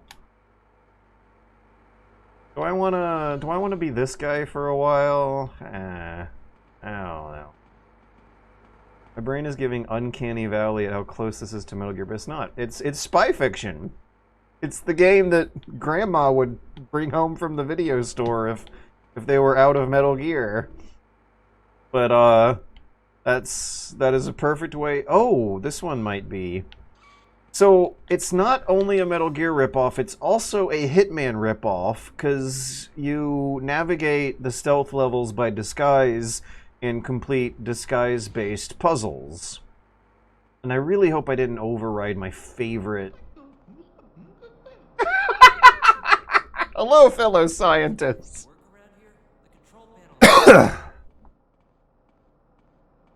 Control panel's damaged. Okay, are we gonna zap it with our razor? Oh, let's see what operating system they're using on the... Ooh! Hey, watch it! Sorry. You're not a guest. Oh, there's some glitches happening, some LOD. Sorry. I move the camera, we can see a texture popping in and out in the distance. Let's disguise and eavesdrop one of these guys. Just pull out our test tubes, they'll never suspect a thing. Shut down for 45 seconds. By itself? It was almost a disaster. A broken bacteria sensor tripped the system. It was shorted out by an electrical field. See what they're... Someone Oh, must have almost. Nanotechdyne! Nanotechdyne Incorporated. No one knew. I think I might need to re-listen to this again. You mean anyone with their phone can shut down a shield? Yeah, I'm playing on PCSX2, and it's running pretty well. I've seen maybe one room in the early game that had some glitches with the shadows. Other than that, I think it's fairly accurately emulating. But yeah, this is one of the good levels. Half the levels in this game are like, I might as well be playing a good Hitman game. That occasionally shows you some really cool Metal Gear Solid camera angles that hide little extra grabbables. Yeah, this is so cool. So, their jumpsuits have a connection to the evil technology company in the beginning. The control panel needs to get zapped. There was some kind of trick with the shield, but I was talking too much to hear it. This is awesome. This is good stuff. This would probably be a real comfy game to play on the Steam Deck. Yeah, yeah. And you know what? At this point, I'm just going to flat out say it. I have had fun with spy fiction. I recommend spy fiction so long as you're aware that half the levels are going to be garbage. The shield is disrupted by a satellite phone. It's the sweary game. This is a sweary game. And it kind of makes sense. You can feel it. You can see it. Swery was imitating Twin Peaks and Silent Hill, which is also kind of imitating Twin Peaks, as much as he was, for Deadly Premonitions, as much as he's imitating Metal Gear and Hitman here. Panel regulates the bioculture vents. Disable it and shut down the shield. Create an electric field. Do you have anything you can use? But I wonder if this guy is also a Mission Impossible thing. They definitely watched Mission Impossible 1 before they got to work on this game. Because in Mission Impossible 1, Tom Cruise has a big, cool black guy sidekick. And this big, cool black guy sidekick shows up. I feel like he's weirdly similar to the character of Rodan from Bayonetta. It might be the same voice actor, maybe? In Japanese games, a lot of times you have a big, cool black guy sidekick who looks and talks and kind of sounds like that guy. A little present for you. Fruit of the Loom official. I was looking at Twitch chat. I missed it. What did my Kodak friend say? Oh, I feel like this is the Metal Gear Rex control panel for Metal Gear Solid 1. Where you put in the red, blue, yellow discs. Okay, so we're gonna have to give that a zap with the electric razor. That was clear enough by now. Yeah, Rodan is Dave Fennoy. Not enough power. We need to I don't think this is... It may... I don't know. It's hard to tell. Picked up the phone. He said you're about to be jamming big time. Press square to activate the phone, they basically said. Time for temperature puzzle. There we go. We got green light. That did something.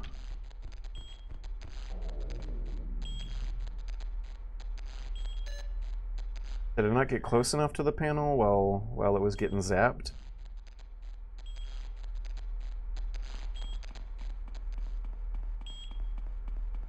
I wonder how much replay... Oh no, this game does have replay value because it might be possible to non-lethal your way through it. Yeah, half the levels in this game might be mediocre garbage, but it might be fun to replay them anyway because you might find some cool alternate playstyles. Ah!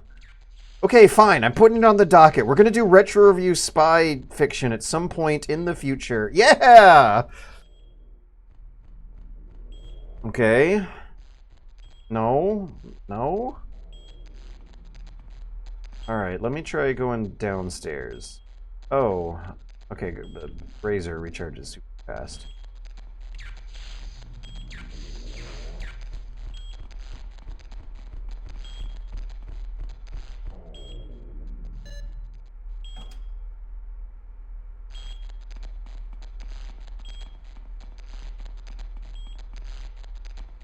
Is there a timer?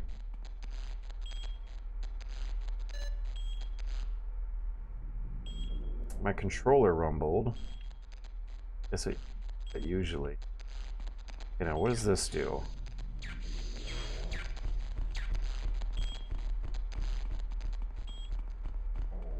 Is there another panel around here I'm missing? But the textures here look inspired by Metal Gear Solid. Man, these look like fucking Twin Snakes textures. This is the Metal Gear Solid Rex control room. Absolutely. Absolutely. You cannot say this game was uninspired. This game is so blatantly inspired. Oh, did I do it this time? No. Do I gotta shoot something? They have a disguise closet there. Does my disguise matter? Try the phone, maybe? Do I have a what? Jammer? I didn't even know this was in my inventory. Jamming device for cellular transmissions. After equipping, hold down square to arm. Release to throat. Causes sensors to malfunction.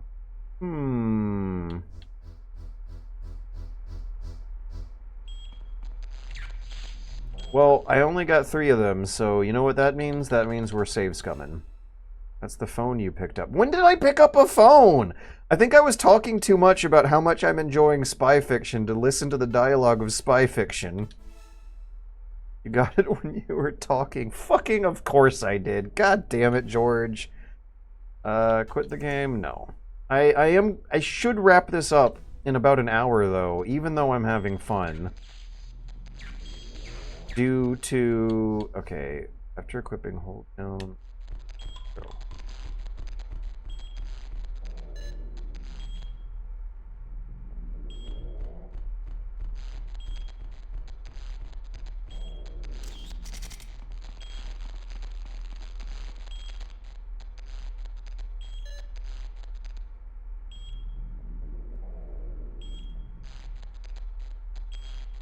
Are we still jamming?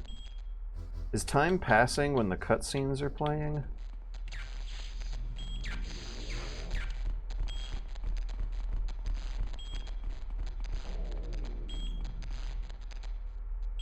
It's a chaff grenade! Oh, maybe I throw it up there?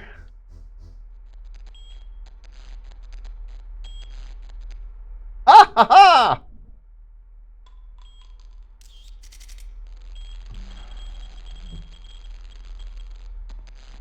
Okay, now what?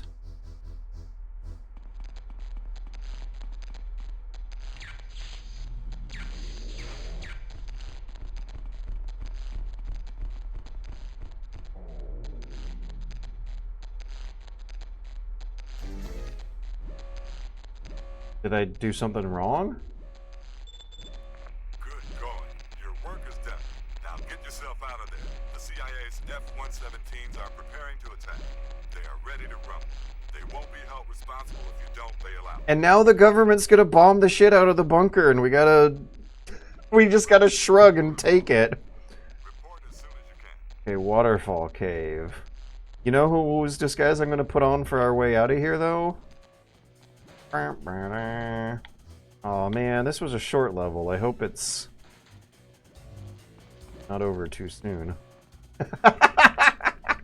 I love how she's holding this electric razor to shave her beard because she's so manly right now. Oh wait, these guys might spot me. Also, she's kind of holding it up to her chin, so it works. God, I hope she keeps this on during the cutscenes. Oh, door's locked? Huh?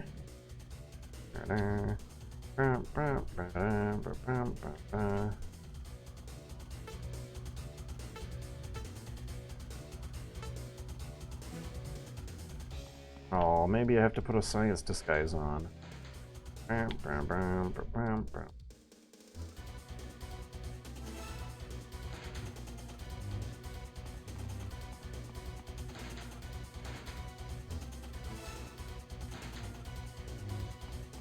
Ah, where do I go? What do I do?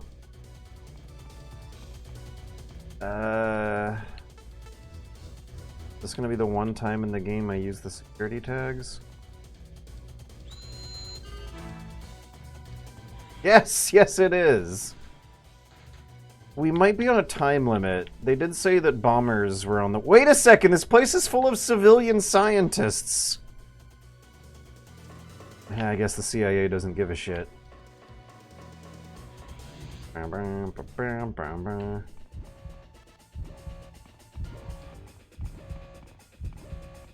Okay, good. They don't suspect a thing. They don't suspect me. They don't suspect me. I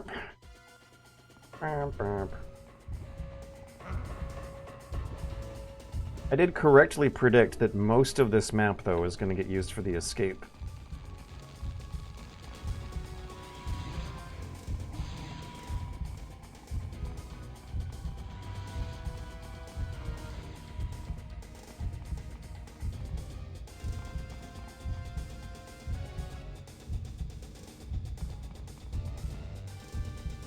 Is this not the way? Yeah, it looks blue now. I think I gotta wait for the timers. Maybe it's a disguise thing? Okay, well I can't change my disguise him around.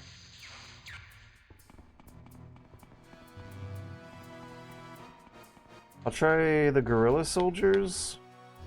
Oh, I don't have any.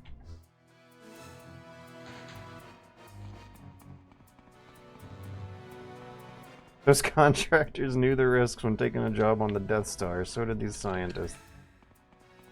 Ooh, I wonder what she looks like in the gorilla uniform without... Oh, I was hoping that she would have, like, face paint and a beret or something on. Like she does with the general's uniform. There's a special hat for that one. Is it not working?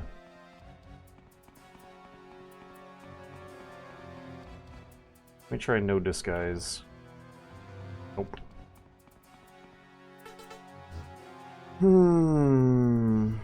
Meet with Samuel at the waterfall cave.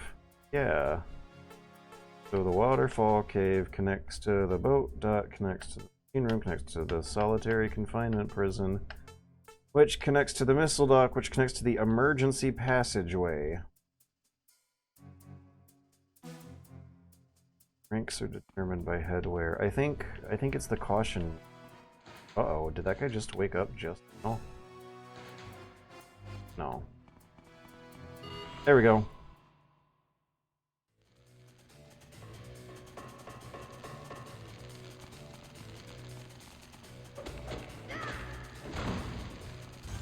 Are the gobology reports worth reading?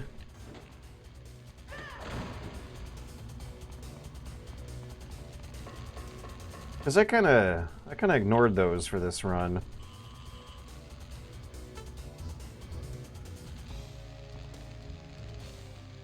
Blow it up with a grenade.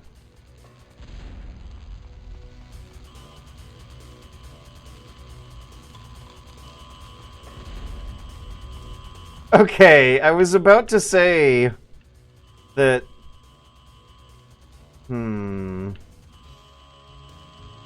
If it doesn't blow up with the grenade, but does with the gunshot, that would be really funny.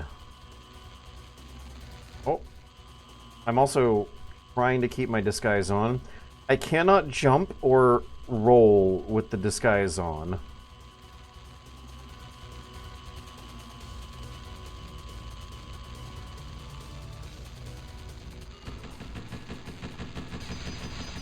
Well...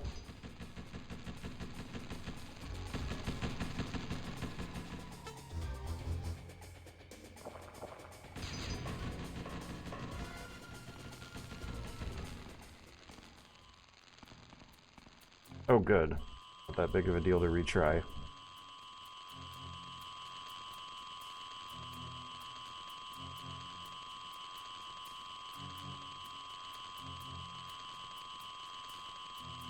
I want to keep this disguise on for as long as possible. I could get through it a lot faster without it, but it's too good to leave behind. If you guys are seeing a window to normal walk through, let me know, because I'm not. I'm not seeing a window. Like I'm just gonna have to wait a very long time. Nope, that's not a window.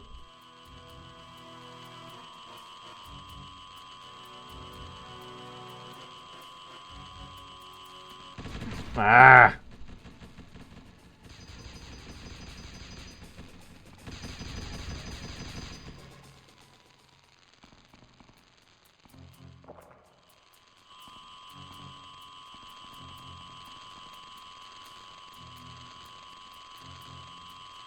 I saw a window.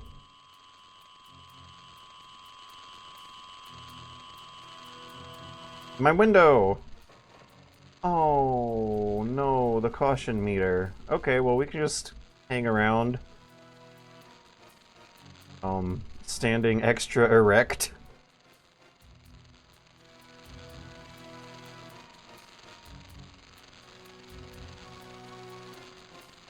$34, $33, $32. Should I go to the bathroom? I don't know. The F-117s are on their way.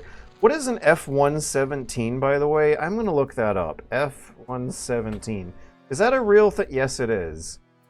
It looks like a B-2. What's the difference between the B... Oh, yeah, okay.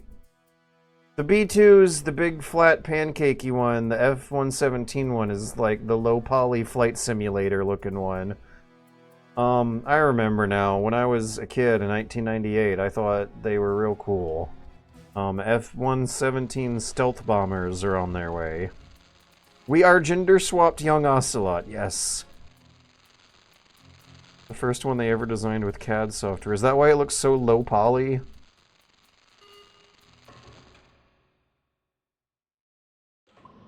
I hope I didn't need all those health packs for a boss fight or something. Wait, what? Safety. It played music like I got caught, though. Alright, let's equip our stink bombs and be ready for anything. Oh, these are, like, ICBMs. Footsteps. Looks like a boss arena. They're getting closer. I can hear them, but I can't see them. It's kind of scary. Am I gonna have a Vulcan Raven boss battle in a room full of crates? By a guy whose position I have to track with noise? Ah, shit! I wanted to punch, not throw a stink bomb. Now those crates are all stinky.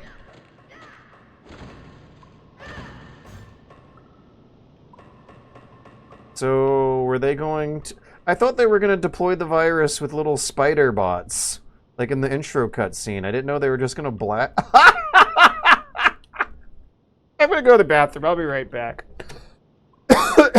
In the opening cutscene, we see them attacking airports with little spider robots. And then in the revelatory cutscene midway through the game, we see them deploy the virus with spider bots. But maybe they're just going to load the virus onto missiles and blast the shit out of cities with the missiles. I don't know. I don't know.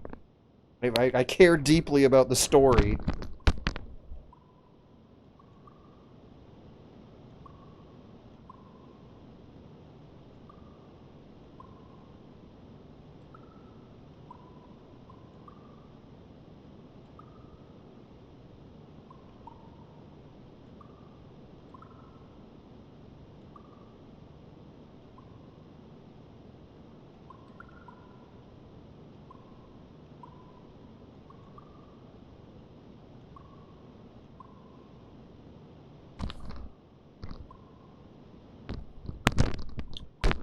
They also have an evil terrorist TV studio. Good. Good. Look at that. Look at this shot. I feel like they should open the windows, though. The room looks a little stuffy, even on camera. Okay, so we would be... I see. They kind of want him to turn his desk to face the camera. But you would have the computer in the left, the flag in the background. This is a decent shot.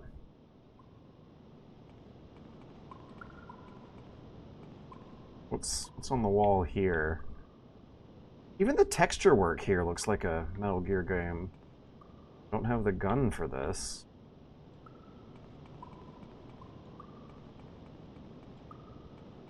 What's the point of this room, then? I've acquired a Hanley 17E. Standard hitting power and firing rate. There we go, now I have the gun for this. That's the point of that room.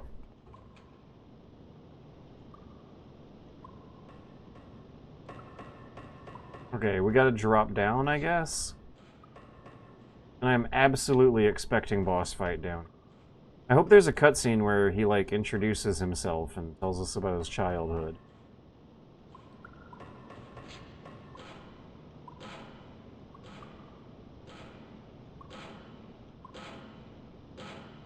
Uh-oh. Did I miss some extra stuff up here? Well, I can't jump with... Oh, that's what that is! Aw. Well, let's open that one last. That's really creepy. That's some horror game stuff. I have a feeling like I'm going to have to open it. The game's gonna give me no choice. And that makes this extra spookier.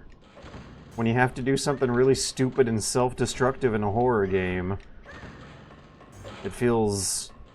Oh, good, a disguise barrel. Feels fucking awful. It intensifies the horror so much. Yeah, this Silent Hill-ass shipping container. Can these get blown up with grenades? I have 6. I think it's worth.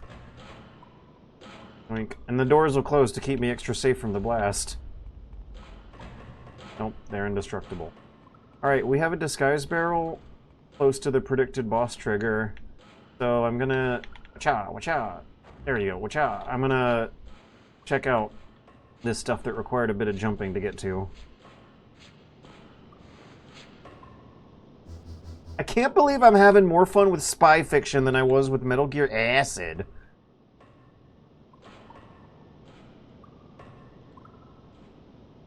Do I have to...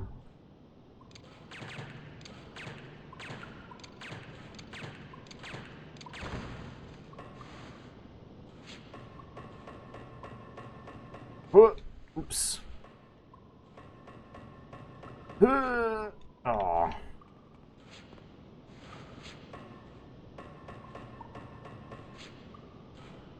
Ah. What am I doing wrong? I drop down there from above? Yeah, there we go. Hey, still kind of missed it slightly.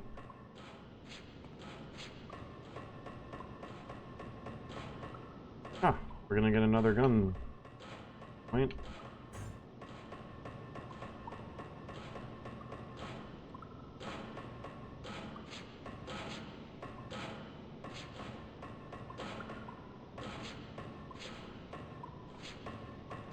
Double action. I hope he's Double Action Dingo, the torture expert of Special Resistance Group Raccoon Dog.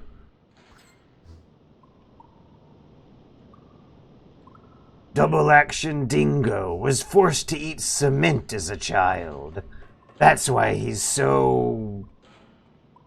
mad. Alright, let's find out the horror game bullshit going on here. Yes, she has it on in the cutscenes. Oh, hello. Is this the other character we could have been playing as? I've had a hard time telling the difference between Nicholas... between telling whether or not Nicholas is that guy on the cover of the game. Another thing I want to point out is that the Japanese cover art has the girl spy in front and the boy spy behind. And the Western box art, it's just the boy spy with no girls around. Destroy this place. They're gonna wipe out the terrorists. But according to everything that I've seen, it sounds like she's the superior character you're actually supposed to be playing. Yeah, Billy Bishop, right. He hit gravel to be more gritty. Stop Lauder. She can't die. Go to the underground prison and rescue our little genius. What? Of course. Leave it to me. I don't remember anything about what they just said, but I was also talking through it. I owe you one. Anything. Oh, you can hear the rubber in his suit stretching because it's so tight! I love how she's doing the butt wiggle. I'm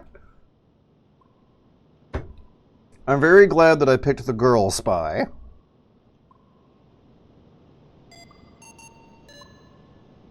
Yeah, I remember the prison. I know that much. I just don't remember there being anything about a doctor who we need to bust out. Got it.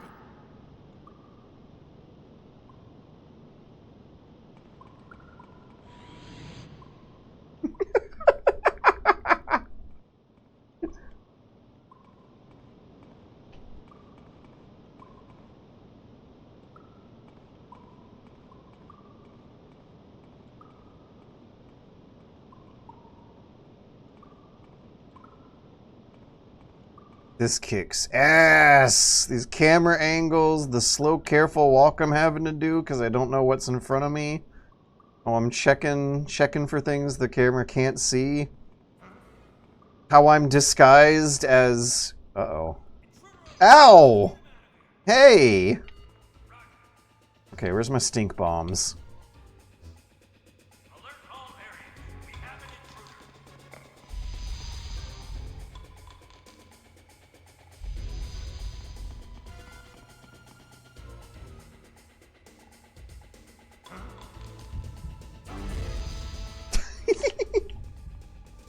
Dun dun dun dun dun. Do you copy?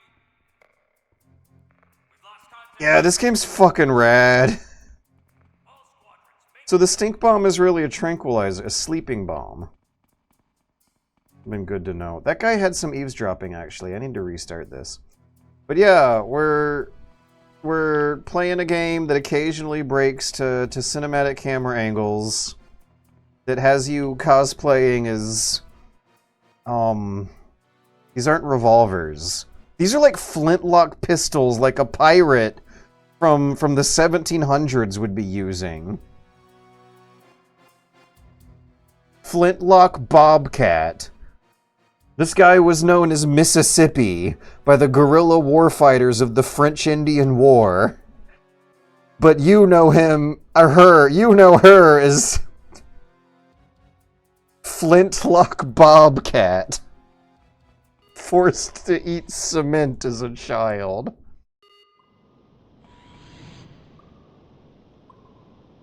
So every time you shoot one of those flintlock pistols, you gotta clean the barrel out, put a little thing of gunpowder back inside. Uh-oh. Uh-oh. I wanna hear what this guy has to say. So I also want to keep the disguise on. So the solution to that problem is going to be... Oh, wait, where's the little security terminals that I can put security tags in? Not for a while, it doesn't look like.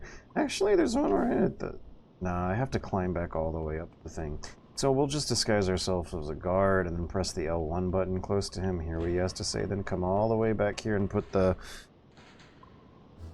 Flintlock Cougar disguise back on. Need to clear the alarm before the Razor Room. Nah. Nah. I hope he doesn't mind me keeping the mask off, though.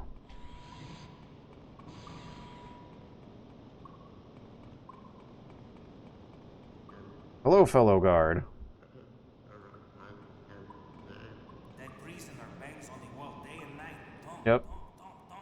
Can't get it out of my head. When they give the orders to off this one, I want to pull the trigger. Okay. So he just kind of says something that we already know, and that is that there was not a boss monster in the prison shipping container.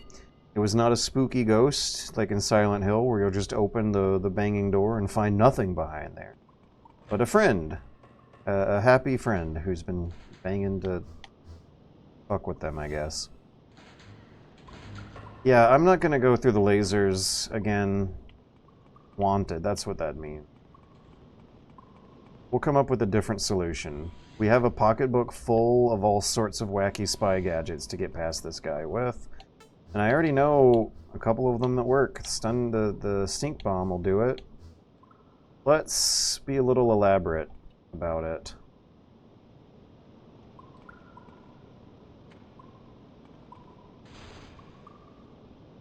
Can I tap on the wall?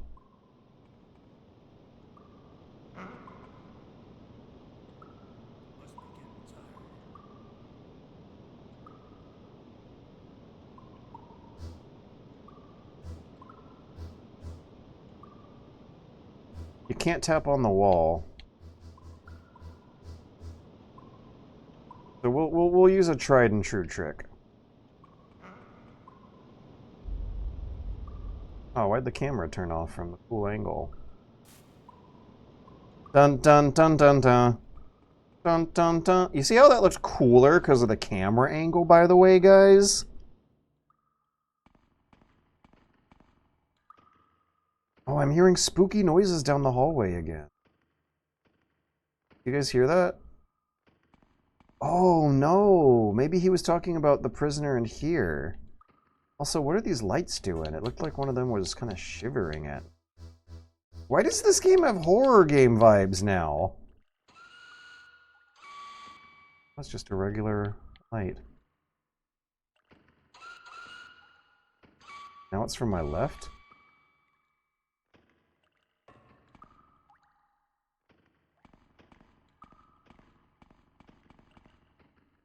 Straight up warehouse from the solid one.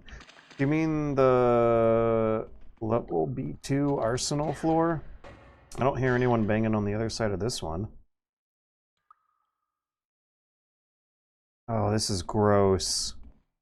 This is, yeah, horror stuff is happening. I'm getting spooked. You have acquired jammer.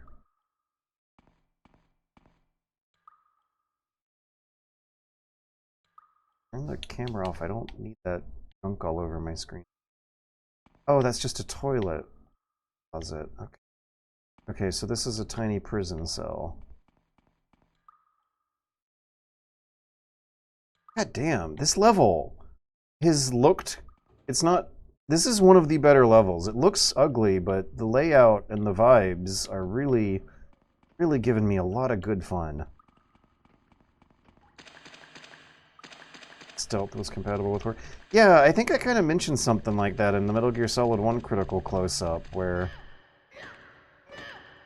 the characters kind of look like low-poly Silent Hill monsters sometimes, and the environments are supposed to look really dirty and grimy, and nasty for what the hardware can push. Toilet is somehow cleaner. Number 7. Number 8.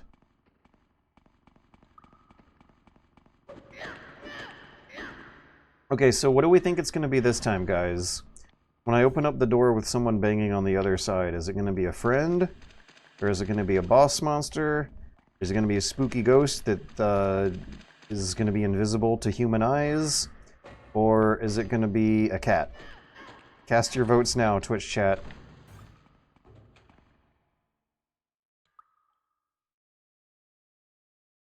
God, this one's dark. Wait, was this the one with the banging? Let me double check. Oh, you think it's going to be the scientist? You're probably right.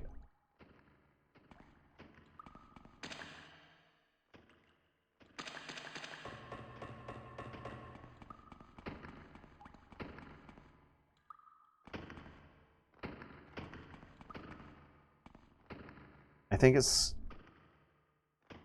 I think it's 6. So that means we'll... Sorry, scientist escort lady, we gotta rescue. We're gonna check the others first. It's gonna be PT Lisa.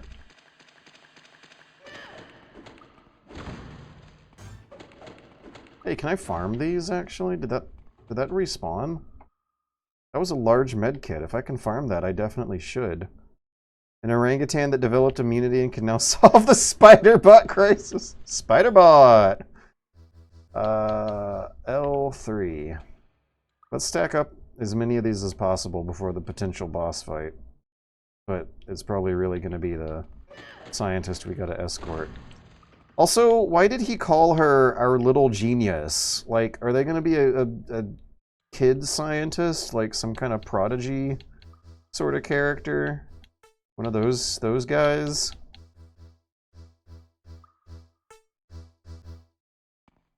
This is so spooky. They build suspense with these angles. It makes you not wanna put your character in danger by just walking a couple steps forwards. Oh no, baby yeah, is it gonna be a baby Einstein?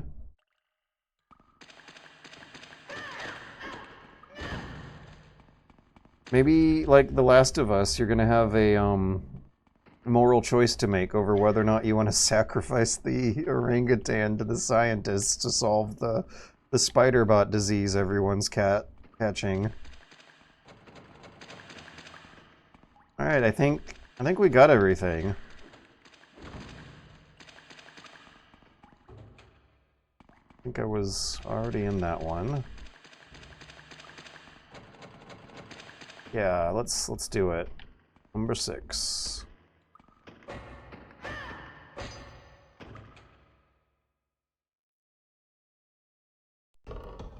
No, she took the disguise off. God damn it.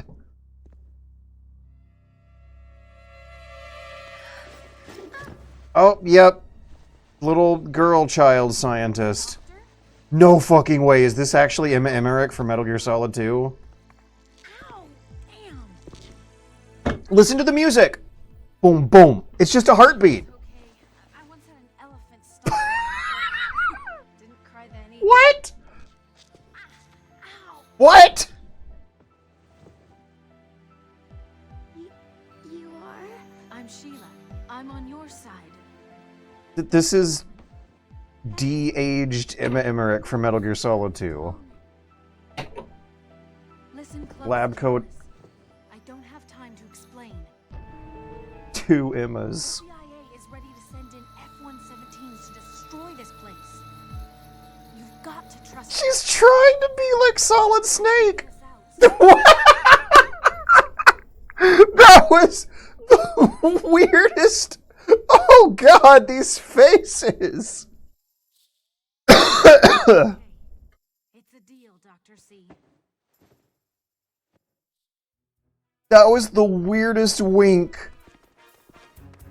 Like, it looked like a early 90s CGI reboot character. Crap. Don't worry, Alice. I'll take care of this. Here, just keep quiet and stay put. So is she gonna piss herself in the lockers? Her eyes are freakishly big. Alice Coleman. So we have an Emma Emmerich type. Oh, what the music doing? Is this a boss fight or something weirder? Okay, how would I non-lethal my way out of this for the replay? Stock up on stink bombs. I don't have enough. I'll worry about that for the replay. For now, we'll just shoot. Ow, ow.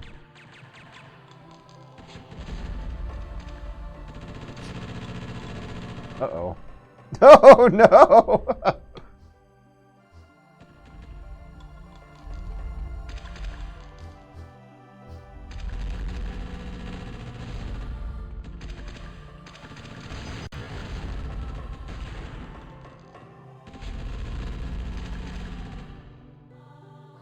My computer's kind of going nuts right now because it just can't handle the awesomeness of spy fiction.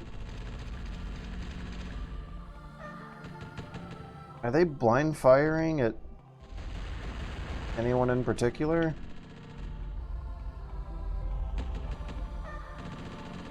So this feels like...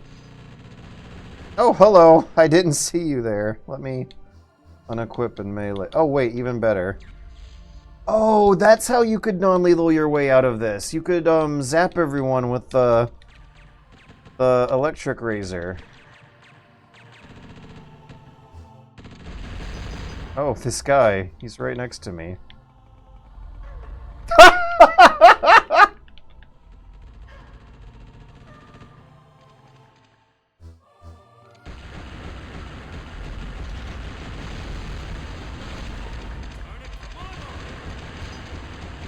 Yeah. I made that look kind of decent. Is that the strategy, actually? Are you supposed to get behind them and flank the shit out of them? Ow! Oh, let me equip the med packs. Yeah. Zap! Zap! Zap! Get over here! Zap! Zap! Zap! I am bulletproof, and they are not zap-proof.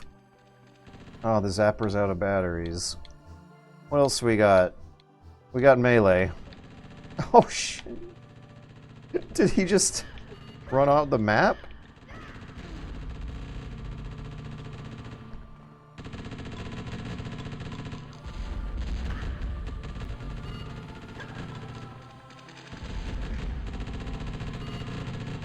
I feel like I need to check the map, the objective screen or something. Oh my gosh, come on.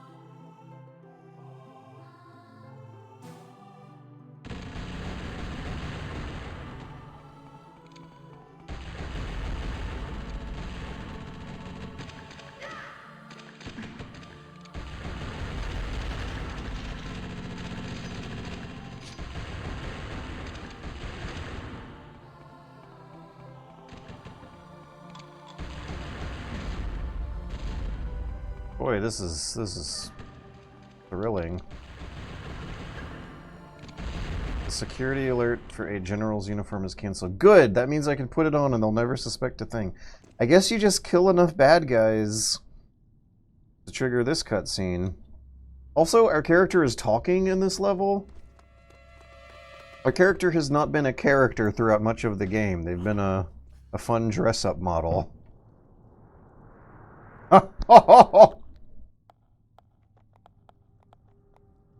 This would be a lot scarier if we didn't know how puny the grenade effect explosions usually are in the game, but I guess in the cutscene they're way more dramatic and scary.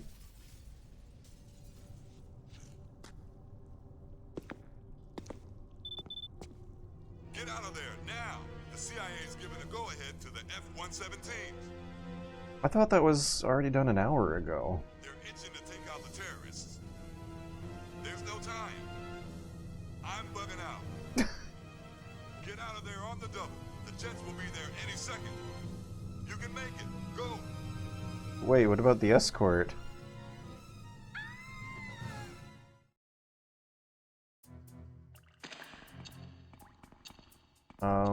Number 6. God damn, my graphics card keeps blanking out. Firefox keeps blanking out. That's what's blanking out. Oh good, the door still works. I was worried for a second. Did anyone catch the timer? How much time do we have? What's wrong? Don't tell me the doctor's disappeared. This is bad. I'm on my way. We've got to find her. 20 minutes? Okay. That should be enough. Oh wait, I can't go in the vents with the disguise on, so we're gonna have to not have our badass Ocelot cosplay. Sorry.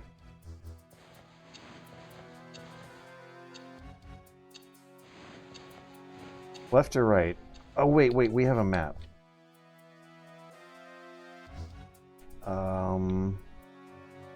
Left is a dead end. Right connects to the machine room.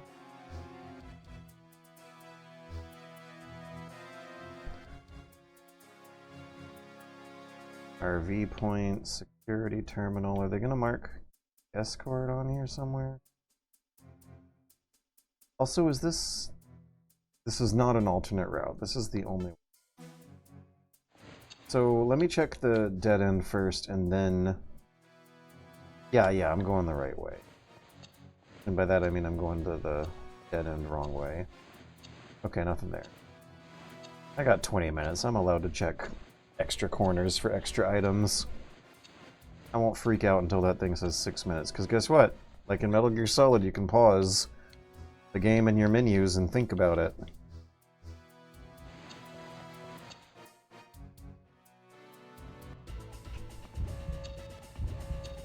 Ow.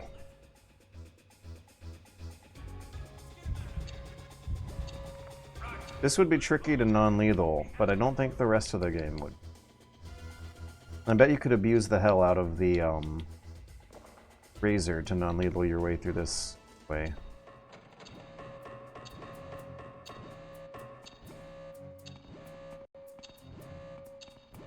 Thank God, disguise closet. General uniform only. I wonder if this guy's gonna be the no. Dietrich is gonna be the final boss.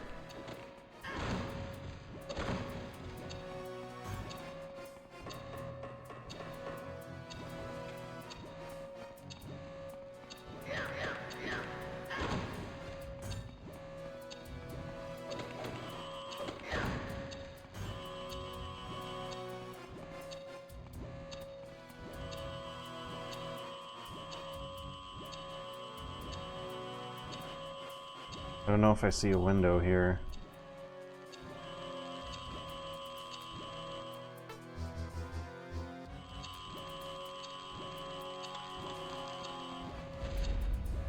Yeah, I don't need a window.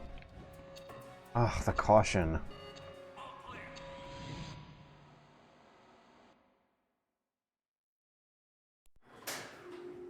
How much do I need to be worried about that 20-minute timer?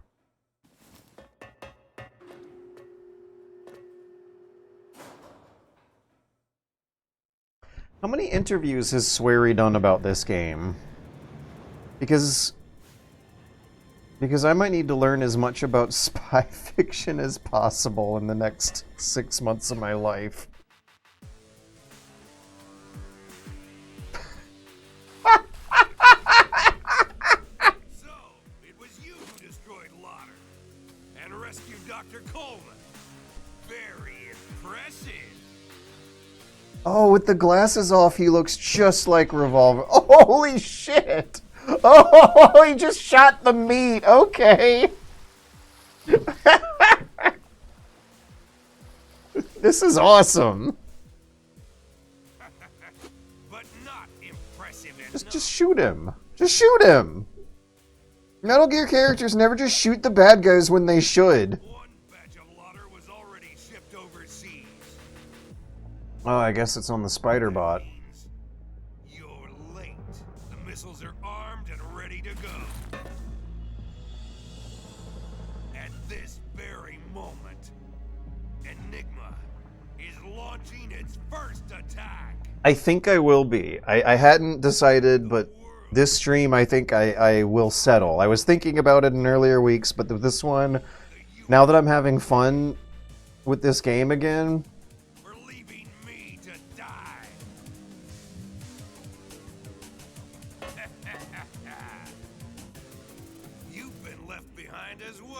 yeah, I'm gonna have to learn as much about spy fiction as possible over the next 6 months.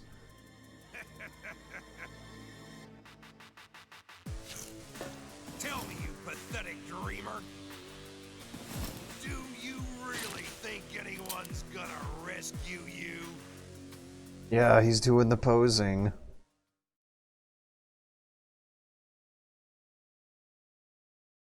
I wish this game was a lot of things.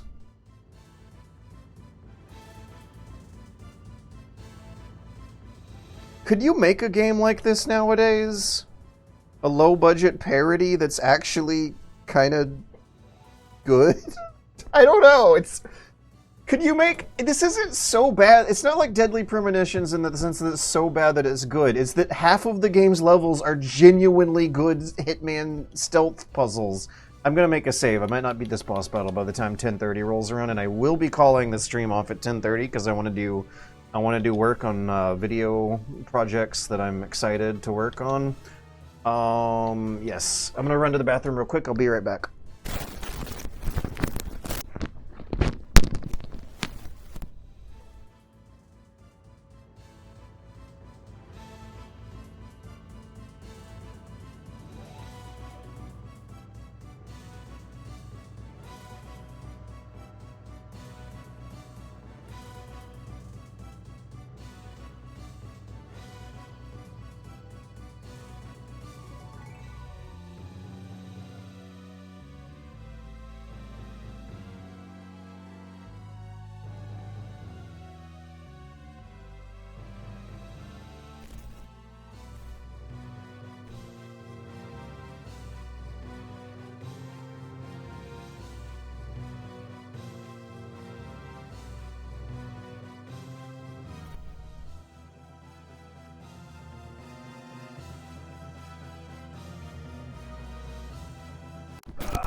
Okay, so we have a boss fight against Flintlock Bobcat.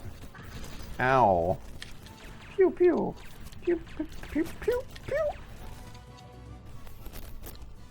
Wait, was that? Okay. That couldn't have possibly been it. Also, I guess I should have been worried about the timer as much as I was, because it's still ticking down with the same amount here.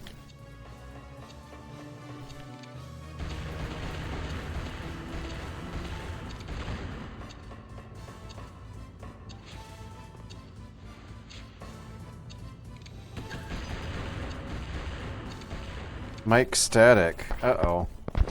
Check, check. What about now? Testing, testing. How do I sound? Dun dun dun dun. Uh-oh. Check, check. What about now? Testing, testing. How do I sound? Dun dun dun. Sounds fine to me. I wasn't hearing it. It sounded like I heard just a split second of it. Sounds fine to me. I wasn't hearing it. Oh. It sounded like I heard just a split second of it. No, it's still happening.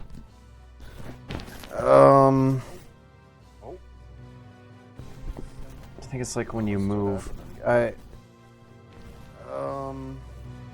think it's cable interference. So let me make sure the cables are plugged in tight and that they're not crisscrossing each other too much. Cable interference. Make sure the cables are plugged in tight and that they're not crisscrossing each other too much. Okay, check, check, check. What about now? Hey. Okay, check, check, check. What about now? Yeah. Yeah, I think we're good.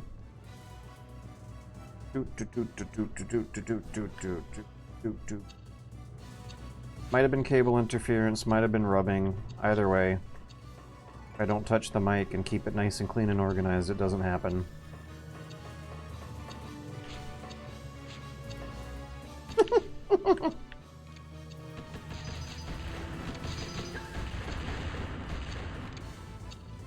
So, how's this boss battle supposed to work? Ammo isn't really a concern if I use the ERS-40.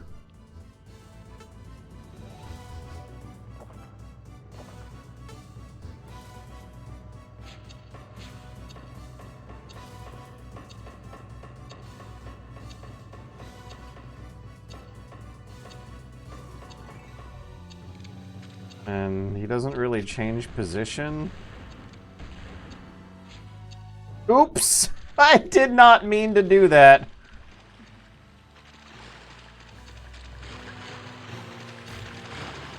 How do I get out of here? Oh, do I have to knock him down into the piranha pit? That would be cool.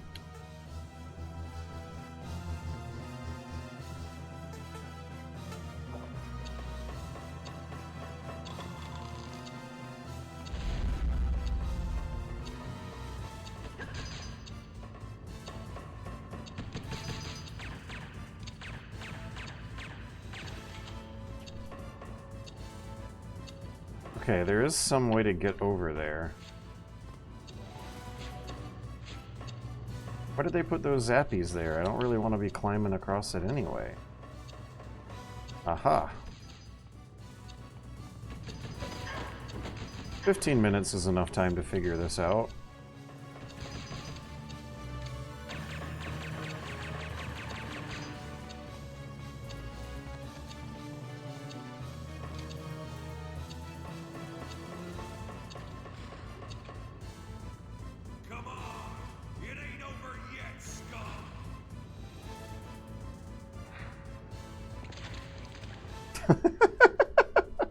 Oh, it's a minefield.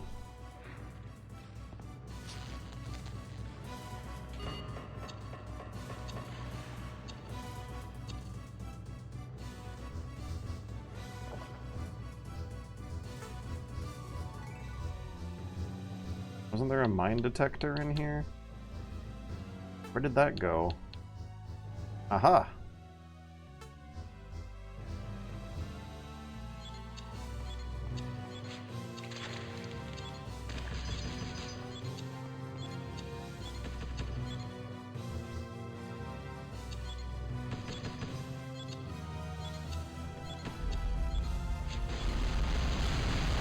What did I just do?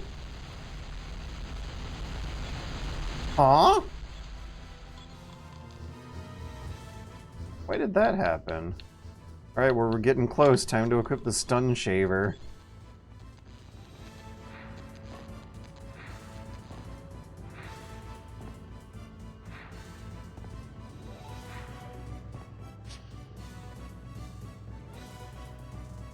That felt like it could have been an animation from many other games. That felt like a tutorial instructor in some other game teaching you how to jump through an obstacle course.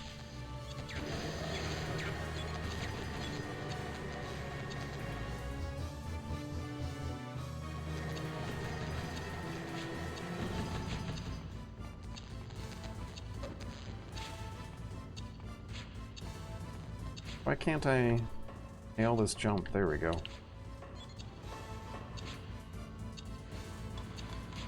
See if you can make it through here, Sonic! Oh, left or right? Let's pick right. Good thing he waits a good long while before shooting. Pew, pew, pew.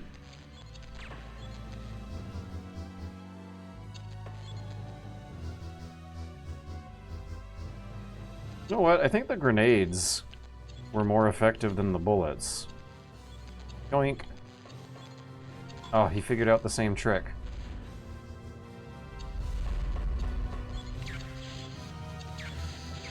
Oh, it's down there that I want to be looking at. While also shooting him up here every now and then.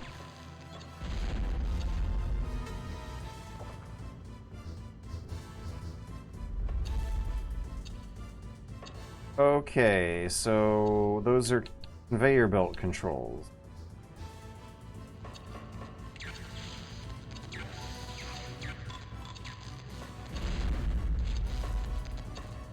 Oh, come on. But I see, I gotta ride one of the cylinders to the other side. I don't know what I should call those things. I'm gonna call them what they are geometrically.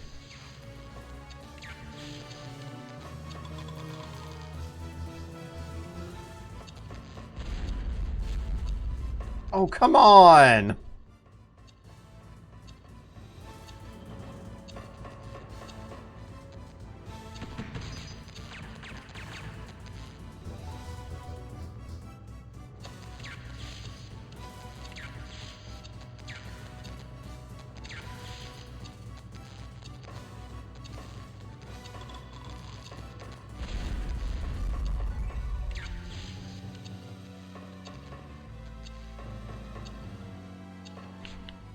No! That was the third time I missed that jump. I think these things are slippery or something. Like, our character is not homing in on them like he should be. I also am having a hard time telling whether or not I'm doing the zappy stuff correctly. What do I gotta do to get the other one moving?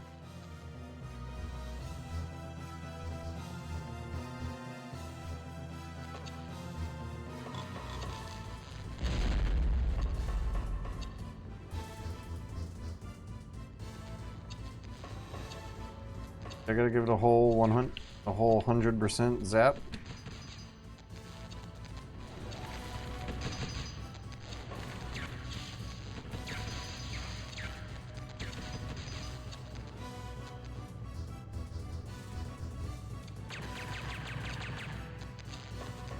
Yes. Yeah, I gave it a whole 100% zap. What more do they want from me? No, it turned off!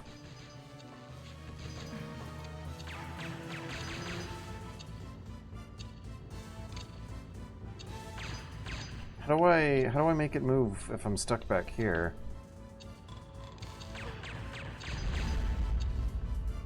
Do I use the jammer grenades?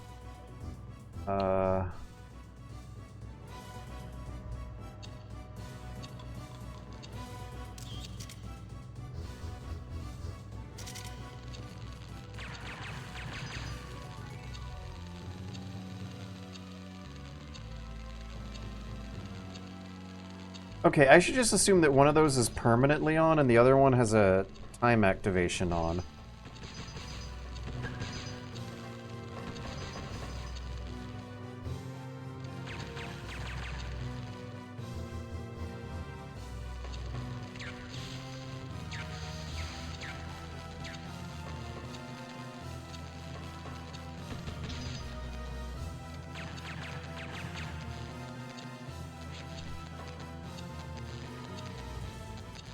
Oh no, it stopped.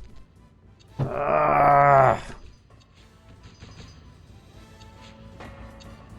I think that I've wasted a lot of time by trying to turn one of these two on when it's just gonna be on and stay on forever no matter what I do.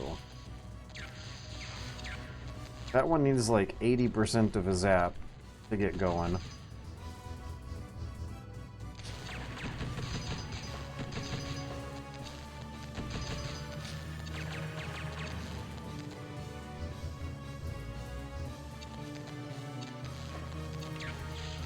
So what does the first one of the two do? I don't... Ah!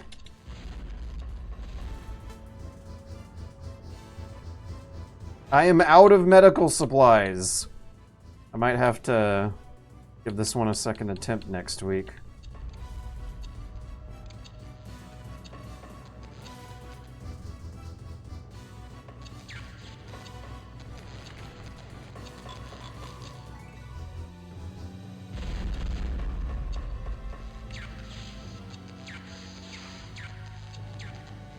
So I think I am supposed to place the cylinder. Oh. I think I'm supposed to place the second cylinder somewhere where I can reach the opposite ledge and jump to it from the first cylinder at the same time. Let's make a save and try that one more time, and then stop the stream. I'm very curious. I'm in the middle of it, and I've figured out so much that the second try is going to go so much smoother than the first try.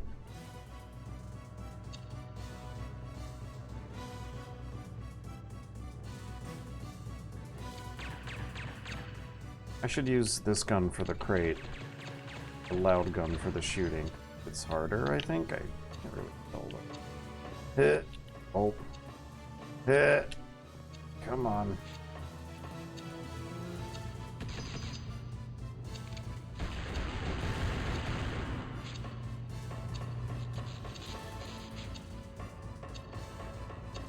I'll make sure I get any med packs that might be hiding around here. My browser window keeps crashing. It just turned straight white and I can't see anything. I'm gonna have to minimize.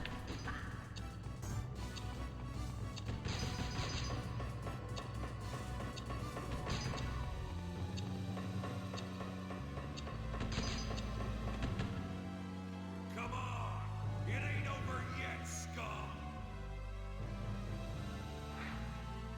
Wow. Wonder if I save some time by skipping the cutscene. Hey, BD Jim, welcome.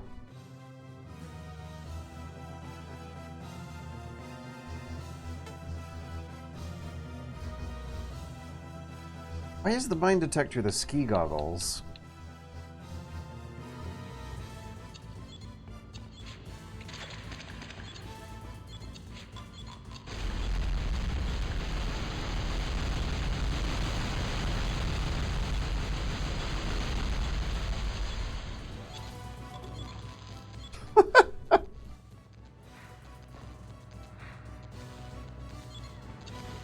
What was it? Hold X to grab the ledges to catch up with me, Sonic!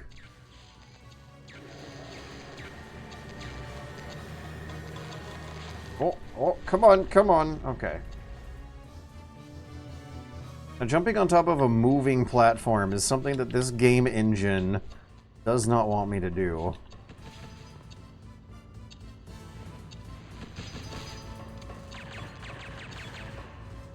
Okay, now ignore the first one. Just zap the shit out of the second one. Nope, the first one's not moving. Hey, that zapping didn't connect to anything.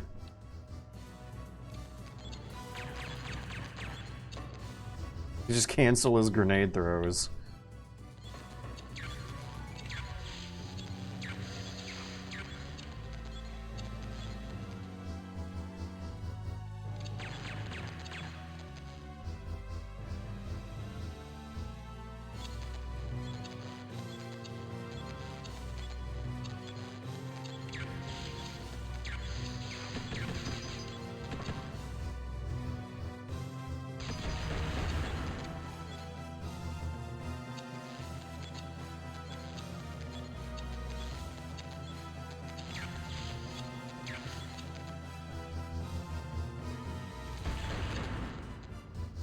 Boy, now that I know what to do, this is kind of funny.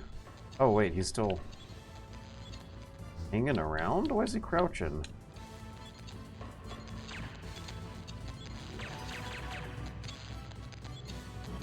Oh my god, did I break him or something?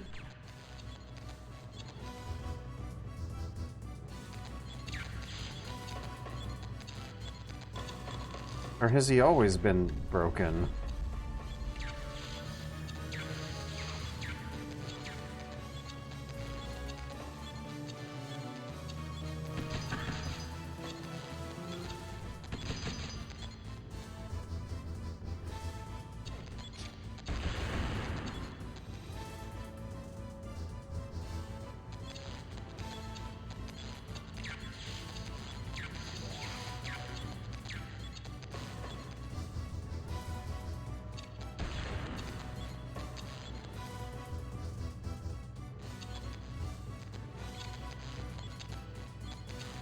Yeah, look at that. That's probably not how he's supposed to be working.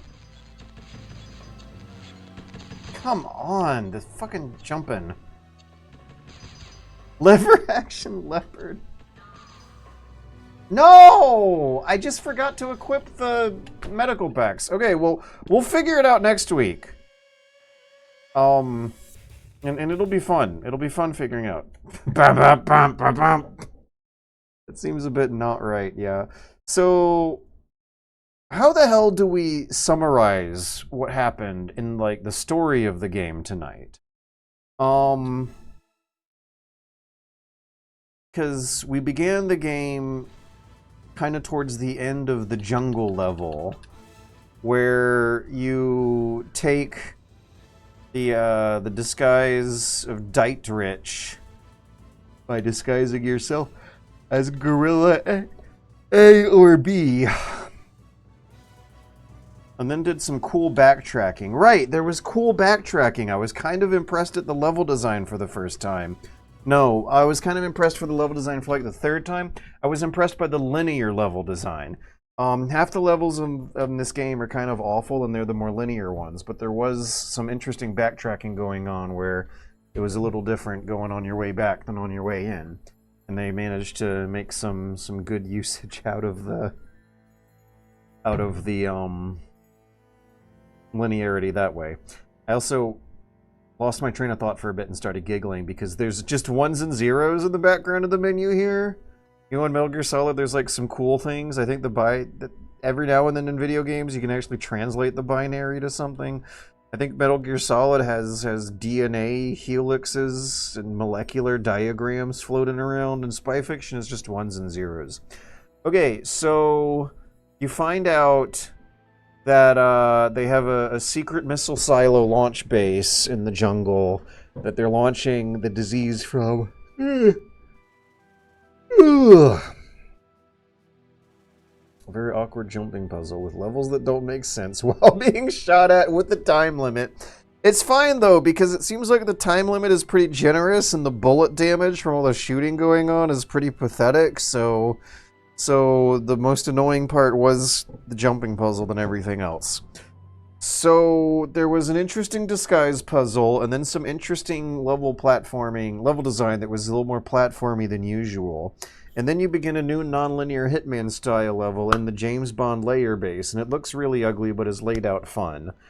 You get to disguise yourself as Revolver Ocelot and wear some fun gender-bendy cosplay. And then you find out that wait a second, does the child... I want to know more about this child Dr. Genius character because they haven't really developed it beyond just hitting some typical tropes of the genre. I remember in Perfect Dark you were busting out a genius doctor at the basement prison of Datadyne, Cyber Datadyne LLC, and it's a big plot twist that it's an AI loaded onto a laptop. I think in Terminator 2, actually, isn't there a plot twist where you find out that the evil genius behind some kind of evil corporate scheme is a kid? The finding out that the evil scientist behind some evil corporate scheme is someone who you're not expecting is to be expected in the spy fiction genre. I'm kind of drawing blanks at some of the tropes. But the level design is interesting. The humor is actually going somewhere. There's not really much of a commentary on tropes so much as there is an employment of the tropes, but under the kind of budget and time constraints that gave the team no choice but to go in the direction of blatant jank comedy. No, it was that the arm from the future was how they made the Skynet. Sort of what source code is like. Anyways, I feel like we'll get to the conclusion next week. I hope I have a full 4 hours to give it next week, because I was thinking that Spy Fiction might not have enough staying power for a whole 4 hours tonight. But I think I mentioned this in one of the social media posts. Every time I think about dropping this game, all of a sudden it gets interesting and I want to keep going. These are not bad signs. These are good signs. These are something that the aged, weary critic would usually associate with good game design. But it's not. It's really mediocre. It was rushed. The collision detection doesn't work. The combat doesn't really work. The platforming works until the platforms start moving, at which point the engine doesn't seem to want to agree with some of the moves you're trying to make. The Skynet scientist doesn't get shot by Sarah because son hugs him.